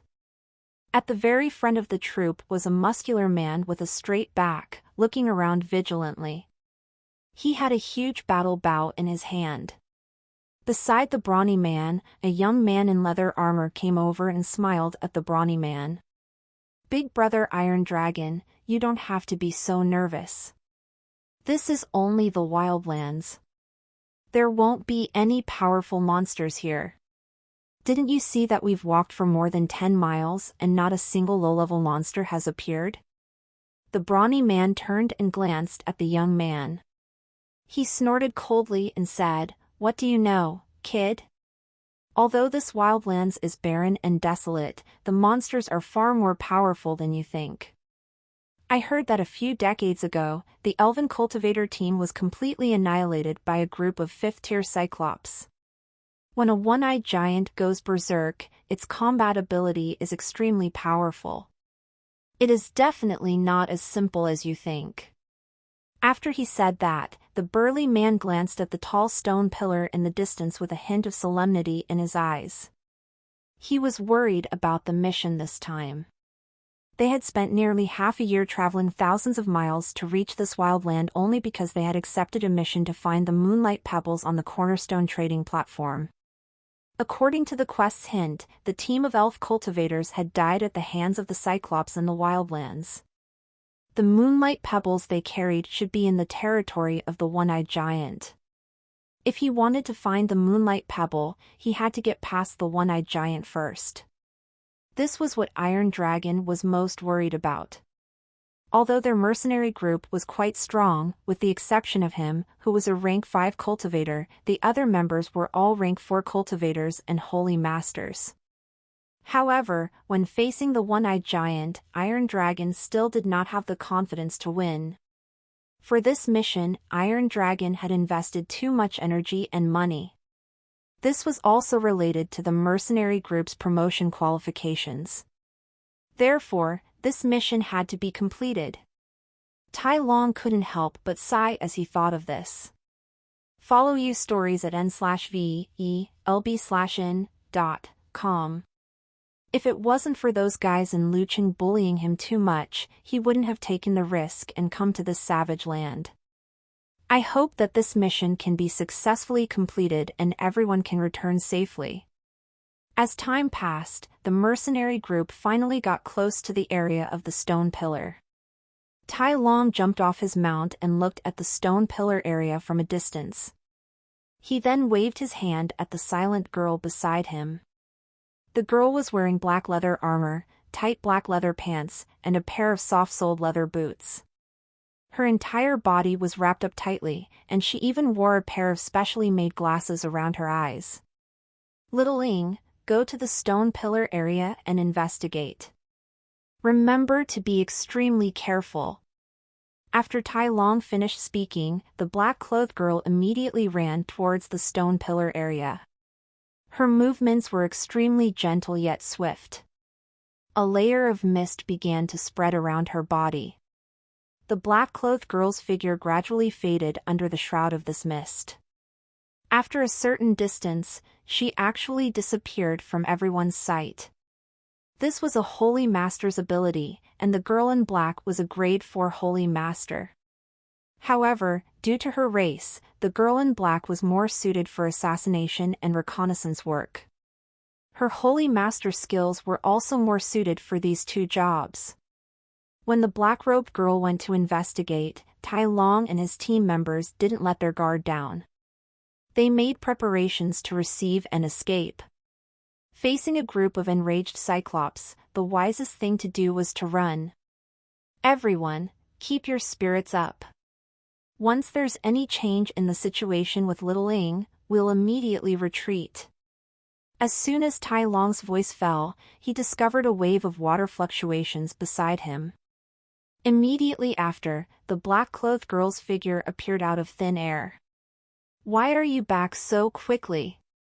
Did the one-eyed giant find you? Tai Long nervously asked. At the same time, he vigilantly glanced in the direction of the stone pillar area, but he didn't see the single-eyed giant. The black-clothed girl looked at Tai Long and said with a cold voice, the one-eyed giants in the stone pillar area are all dead. Now, it's occupied by a group of wandering cultivators. They're looking for the garbage on the ground. Tai Long was stunned when he heard this. A bad feeling immediately rose in his heart. Mount, let's go over and take a look. As soon as his voice fell, Tai Long had already rushed out. The other members looked at each other and followed closely behind. And NBSP, after rushing into the stone pillar area, Tai Long's mouth immediately dropped open at the scene before him. At this moment, the stone pillar area was in a mess. The broken body of the Cyclops was thrown everywhere. Many parts of its huge body had been gnawed by the monsters, revealing its bones. There was no muscle left on its trunk-like legs. A few dozen wanderers and wild cultivators were rummaging through the bones that were emitting a rotten smell. It seemed like there was a treasure hidden underneath. And NBSP, after seeing this, Tai Long felt like his head was about to explode. His face turned extremely ugly. Damn it, what's going on? Tai Long suddenly rushed out and grabbed the neck of a wild cultivator. He coldly said, "Tell me, what happened here?" The rank 2 wild cultivator's face was ashen. When Tai Long and the others had arrived, he had already felt a trace of uneasiness. Now that Tai Long had roared, he immediately told them everything he knew. However, the wild cultivator had no idea how the Cyclops had died. After all, no one had seen it. Tang Jin did not publicize this matter. He still planned to use this poison to poison another batch of high-level monsters. Following Yi Xiu's explanation, Tai Long also understood the cause and effect of the matter. After this wild cultivator finished speaking, Tai Long casually threw him to the side and turned around to mount his own mount. "Let's go to Holy Dragon City and get the Moonlight Pebble back." The young man in leather armor couldn't help but ask, "Boss, do you really think that the Holy Dragon City Lord will obediently hand over the Moonstone?" Tai Long couldn't help snorting coldly when he heard this. He's just a puny third-level city lord. What capital does he have to fight us? If he doesn't know what's good for him, I'll beat him up until he hands it over. Tai Long laughed out loud and headed straight in the direction of the Holy Dragon City. Since the Holy Dragon City had already found the Moonlight Pebble for him, Iron Dragon would save a lot of time. He only needed to go to the Holy Dragon City and get it back. As a level 5 cultivator from an advanced city, how could he put a mere level 3 city lord in his eyes? And NBSP, with the Moonlight Pebble's information, Iron Dragon immediately felt his mood lighten. And NBSP, Iron Dragon had originally thought that he would have to face the terrifying Cyclops. After a bitter battle, he had never imagined that these Cyclops would be killed. This made Iron Dragon, who had been prepared for casualties, relax. They were all comrades who had gone through life and death together. Tai Long didn't want to see any of them get hurt. What he needed to do now was to rush to Holy Dragon City and ask that puny city Lord Lu for the Moonlight Pebble. If the other party is tactful, Tai Long doesn't mind helping him a little. If he doesn't know how to appreciate a favor, then... A trace of killing intent appeared on Tai Long's face. None of the mercenaries who licked blood on their blades were soft-hearted. As for whether the one-eyed giant was killed by the Holy Dragon City, Iron Dragon did not make this assumption at all, because that was not the strength that a level 3 city tower could have. The well-built mount galloped all the way, heading straight for the Holy Dragon City, stirring up a cloud of dust. And NBSP, as he ran, Tai Long discovered that a group of several hundred people had appeared in front of him, and they were all heading in the same direction. By the time his mount had reached him, Tai Long discovered that it was a medium-sized caravan made up of foreign merchants. The guards of the caravan also saw Tai Long and the others chasing after them. They immediately drew their weapons and put on a vigilant posture. Although Tai Long was a level 5 cultivator, there were more than a dozen level 4 cultivators and dozens of level 3 cultivators in the caravan guards. Therefore, they did not feel afraid. Seeing the other party's nervous expression, Tai Long explained, "Don't be nervous, I just want to ask for directions." A guard commander of the caravan said to Tai Long, "Tell me, where do you want to go?" "I want to go to Holy Dragon City."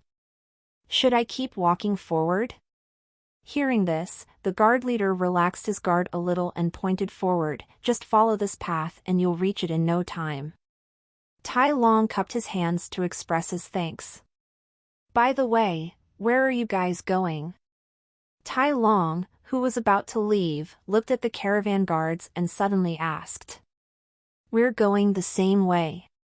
We're going to Holy Dragon City too." Tai Long was slightly stunned.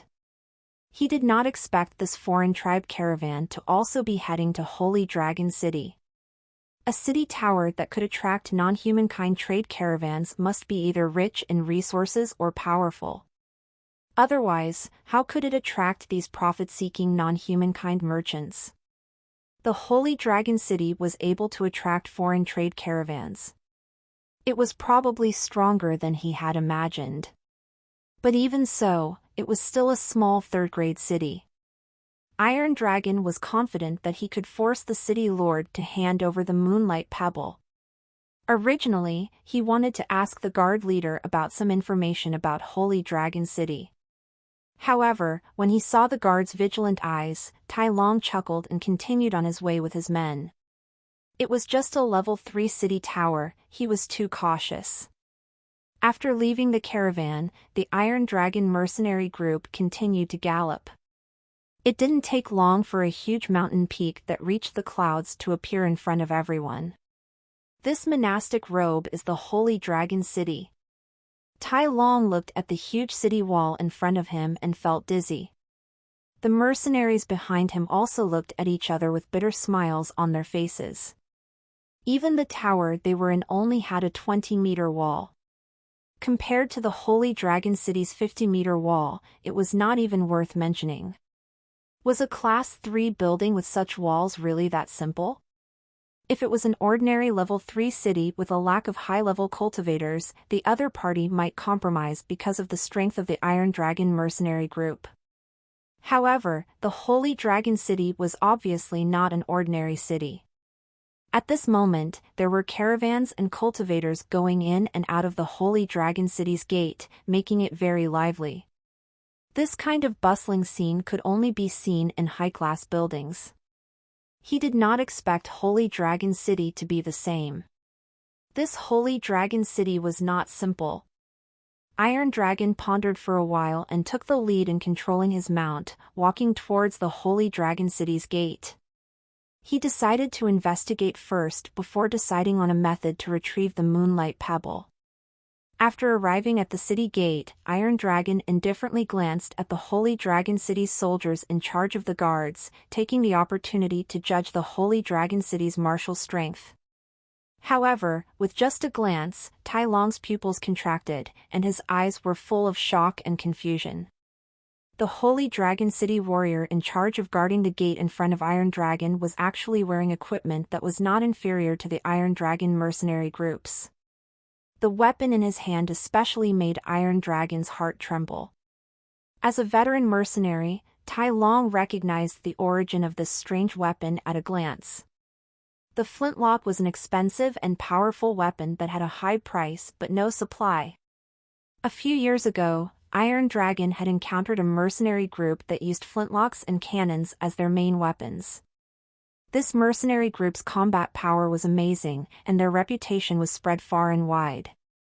Their level also far exceeded the Iron Dragon mercenary group. In that mercenary group, there were 2 flintlocks. At that time, Iron Dragon had experienced the power of flintlocks. Tai Long was very envious. He had also thought about getting a flintlock, but after asking around, he knew that this was a weapon that only the rich could afford. And NBSP, this matter had always made Tai Long feel regretful, but he could only comfort himself that this was not something he could force. But today, he was no longer calm.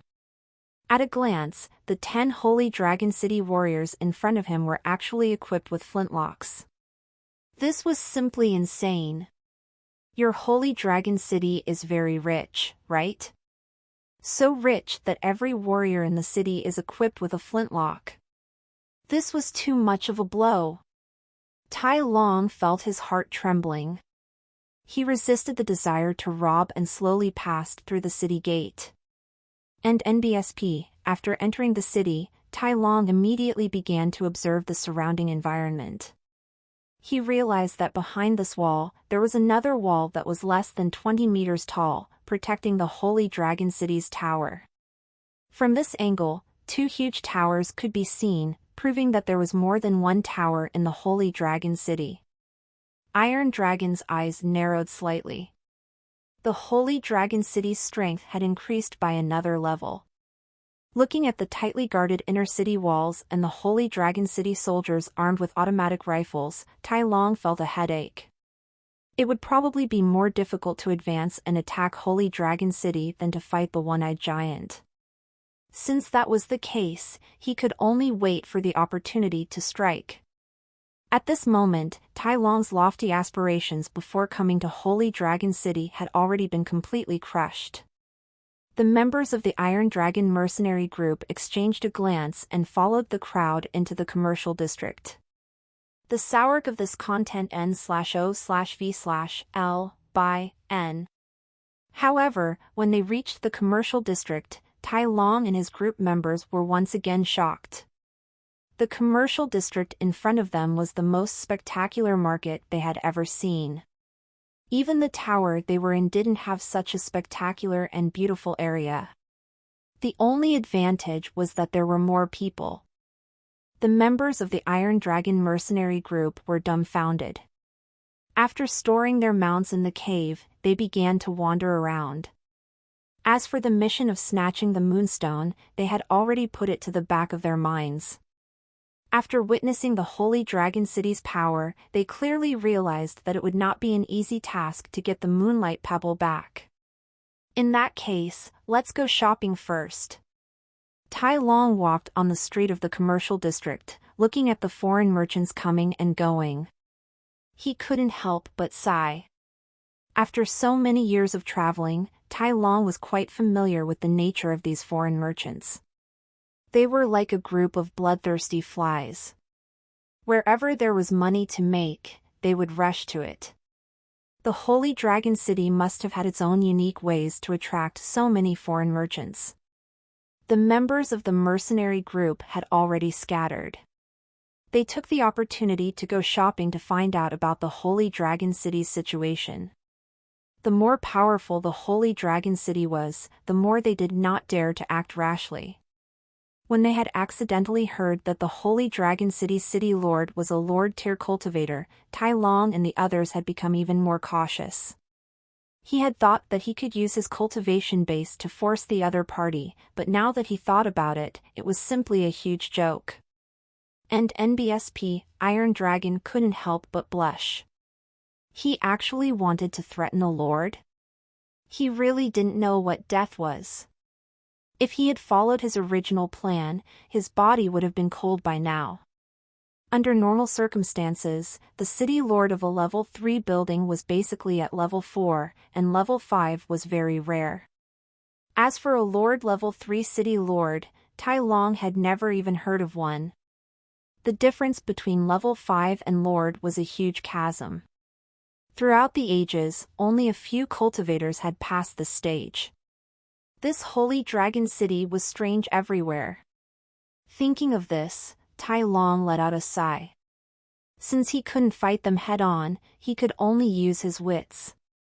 Wandering along the wide streets, Tai Long inadvertently saw a group of cultivators with happy faces walking out of the tall buildings. And NBSP, looking into the building, Tai Long found that there were even more cultivators inside. They were all pointing at a huge gang.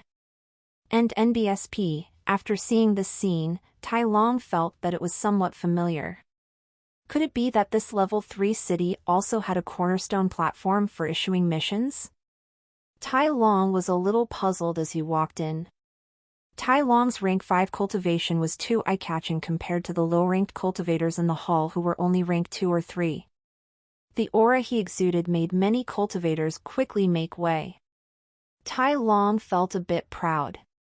It was still a small city after all. With his level 5 cultivation, he was already considered a top existence here. Although he was proud, Tai Long still carefully sized up the building. And NBSP, after observing for a while, Tai Long finally understood what this place was. Just as he had thought, this was indeed a place to issue mercenary missions. It was just that in this place, the mission was not issued by the Cornerstone trading platform, but by the Holy Dragon City. Iron Dragon did not expect the Holy Dragon City to be so bold. They had actually created their own mission system to compete with the Cornerstone trading platform for business. However, after understanding the contents of the mission, Iron Dragon realized that most of these missions were trivial matters that required him to run errands for Holy Dragon City. There wasn't much of a similarity between the missions on the Cornerstone trading platform. Iron Dragon then asked about the mission rewards. After hearing that points could be exchanged for special weapons and equipment, he excitedly rushed to the equipment display cabinet at the side, wanting to see what equipment could be exchanged in Holy Dragon City. And NBSP, arriving in front of the glass display case, Tai Long only took a glance before his breathing became heavy. In this long row of showcases, not only were there exquisite swords and armors, but there were also many things that Tai Long did not recognize. What moved Tai Long the most were the dazzling demonic weapons and a dozen black and shiny firearms. This Holy Dragon City is really willing to invest. They actually used such a precious weapon as a reward.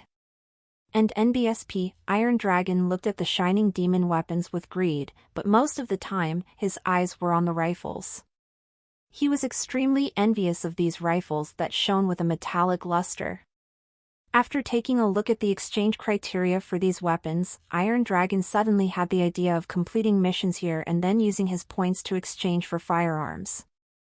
This thought immediately filled Tai Long's mind, constantly stimulating and reminding him.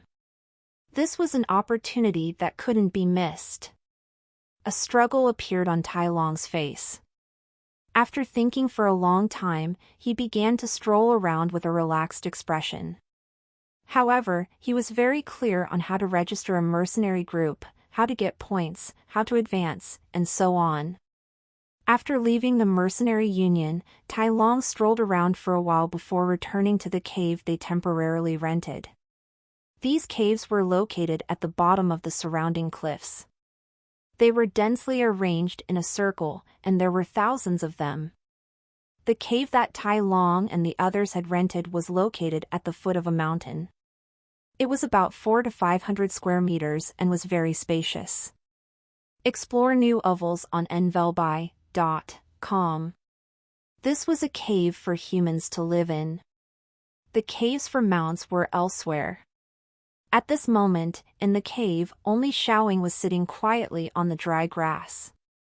It was so quiet that it was a little scary. Tai Long sat on the side. After thinking for a moment, he turned to Xiaoying and asked, "You've seen the Holy Dragon City's defenses today. Do you have the confidence to sneak in?" Xiaoying was silent for a moment, then nodded. Tai Long frowned and sighed. He knew that the moment Xiaoying hesitated, it meant that the mission was extremely difficult. The last time she hesitated, she almost died in the lair of a level 5 monster. The last time, she was almost killed by a group of cultivators. If it's difficult, then don't go. Tai Long looked at the sky outside the cave and let out a sigh. I also took note of the Holy Dragon City's cultivators' weapons and equipment today. They're much better than us. If we were to fight them head-on, our chances of winning are extremely low.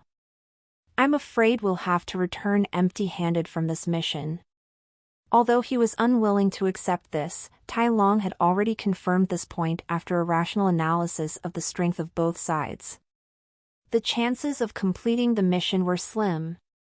After a long silence, Xiaoying spoke again. "No matter what, I have to enter Lu City, because I feel that there is something in the valley that is attracting me." Her voice was still cold, but there was a rare determination in it. Tai Long was stunned when he heard this. He silently glanced at Xiaoying. Ever since this girl joined the Iron Dragon mercenary group, she had never revealed her face. Even Tai Long had never seen her true appearance. Only through Xiaoying's tall and graceful figure, as well as her clear and cold voice, could one deduce that her appearance was definitely extraordinary. As for Xiaoying's race, Iron Dragon didn't know either. He only knew that she didn't like to move in the day, and preferred night and dark environments. If that's the case, then be careful. If the situation doesn't look right, retreat immediately. As long as we think of a way, we'll definitely be able to find an opportunity to enter the main city. When Xiaoying heard this, he gently nodded his head. She raised her head and looked in the direction of the Holy Dragon City's main city. There was a surprise and uneasiness in her eyes that Iron Dragon could not see. It was late at night, and the sacred Dragon Valley gradually quieted down. Other than the Holy Dragon City's soldiers in charge of night security, everyone else had already fallen asleep. A faintly discernible black shadow silently slipped out of the commercial district. She was using the shadows as cover, constantly moving towards the Holy Dragon City's inner city wall. Holy Dragon City still had lighting equipment working at night, illuminating the area in front of the city wall. Anyone who tried to get close to the city wall would be exposed to the eyes of the city guards. When the black figure approached the area illuminated by the light, she hesitated for a moment. Then, she saw a mist moving around her. It didn't take long before her figure disappeared without a trace. This was a special invisibility technique that could help her avoid the scanning of the city guards. It didn't take long for her to reach the city wall. At this moment, her entire body was like a feather. She only needed to exert a little force and she would be able to climb up lightly. One of the Holy Dragon City's soldiers glanced at the bottom of the city wall. He seemed to have heard some strange noise.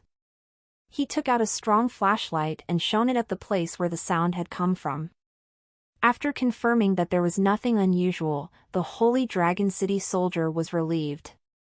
"Is there a problem?" A Holy Dragon City cultivator in black armor walked over.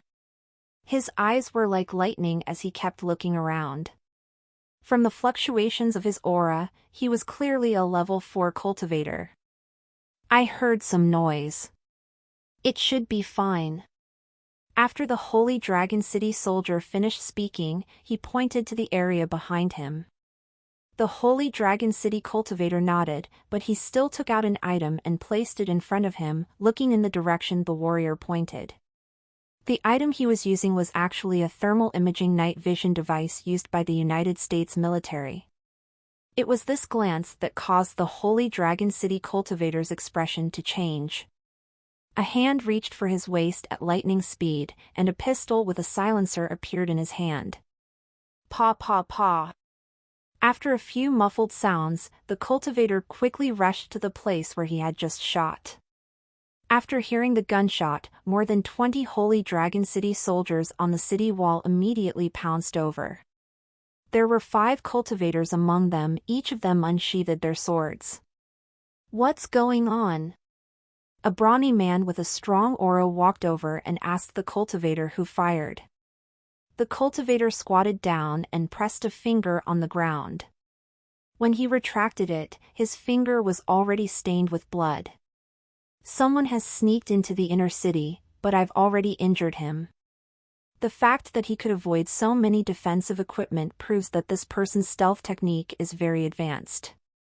The brawny man nodded and looked in the direction of the inner city. "Since the other party has entered the inner city, we don't need to do anything. After all, those guys in the inner city aren't just for show." After saying this, the brawny man's face darkened and he roared at the crowd, "What are you guys doing? You can't even guard a section of the city wall. How many fish have escaped the net?" Everyone lowered their heads and no one said a word. The brawny man sighed helplessly. He took out a cigarette and lit it. After taking a deep breath, he sighed and said, "That bunch of bastards will definitely laugh at us again tomorrow. I can't help but hold my breath. All of you, keep your spirits up. If there are any more fish that slip through the net, watch how I'll deal with you." After saying this, the burly man turned around and left, as if he did not care at all that someone had infiltrated the inner city. The only thing he cared about was his reputation. The other Holy Dragon City warriors were also dejected. They had encountered yet another embarrassing incident, and it made them feel a fire burning in their hearts. In the following time, every soldier's eyes were wide open, afraid that someone else would slip past under their eyes. Behind a large tree by the road in the inner city, the black shadow from before slowly revealed itself. It was Xiao Ying of the Iron Dragon mercenary group. She wasn't in a good state at the moment. Although the cultivator had shot hastily, he had still hit her shoulder. The bullet was stuck in her muscle, and she frowned in pain. After treating its wounds, Xiao Ying looked in the direction of the Holy Dragon City's main city, gritting its teeth as it continued to move forward. Using the shadows and trees as cover, Xiao Ying quickly approached Holy Dragon City's main city and carefully stepped onto the huge steps. Xiao Ying was extremely careful with every step he took, for fear of attracting the attention of the hidden guards. In this kind of building, there would definitely be cultivators in charge of night watch. Once he was discovered by them, he was doomed to return empty-handed. In order to figure out what was attracting her, she had to successfully sneak into the main city today. The Holy Dragon City's stairs were very long. Xiaoying carefully walked for a long time before reaching the top. The main city gate was not closed, and there was no one guarding it. Xiaoying took a deep breath and walked towards the main hall. That feeling became even clearer, as if it was in the hall of the building. Xiaoying's heart was filled with apprehension and desire as he strode into the hall. A huge bulletproof glass was in front of her, and the aura that attracted her seemed to be hidden behind the glass. However, the glass was blocking her way and she could not take another step forward. Xiaoying stretched out his hand and pressed it against the transparent barrier, looking longingly at the pitch-black area, trying to find the source that had attracted him here. It was unknown when, but 10 silent figures had silently appeared beside Xiaoying. The aura on their bodies seemed to be firmly suppressed, but the little bit of it that leaked out was enough to make people tremble in fear. Xiaoying recovered from her dazed state and immediately noticed the abnormality around her. Quickly entering a state of alert, Xiaoying drew out its own weapon, holding 2 pitch-black sharp daggers in front of its body. Xiaoying had a feeling that the enemies in front of her were very powerful, and each one of them was much stronger than her. She had no chance of winning if they fought. But she must not be caught, or else the Iron Dragon mercenary group would be in danger. If he really couldn't escape, then he would fight to the death. In short, he couldn't drag Big Brother Iron Dragon and the others down. However, Xiaoying's heart was still filled with deep regret, because she still could not figure out what exactly was attracting her. After Xiaoying attacked, the black-clothed cultivators surrounding her also slowly drew their weapons.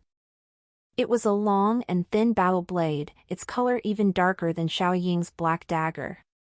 At first glance, it gave off a sharp feeling, as if it could cut through anything. The battle would start at the first touch. Just then, behind the dark bulletproof glass, a heartbreakingly beautiful woman in white appeared. She stood behind the glass and sized up Xiaoying for more than 10 seconds. Then, she smiled sweetly. "City Lord, can you let this girl go? I'll owe you a favor." Tang Jin carried a smile that was not a smile as he walked over from a corner. He spoke to the white-clothed woman, "It's not good to owe me a favor. Are you sure you want to do this?" The white-clothed woman behind the counter nodded. The smile on Tang Jin's face became even wider.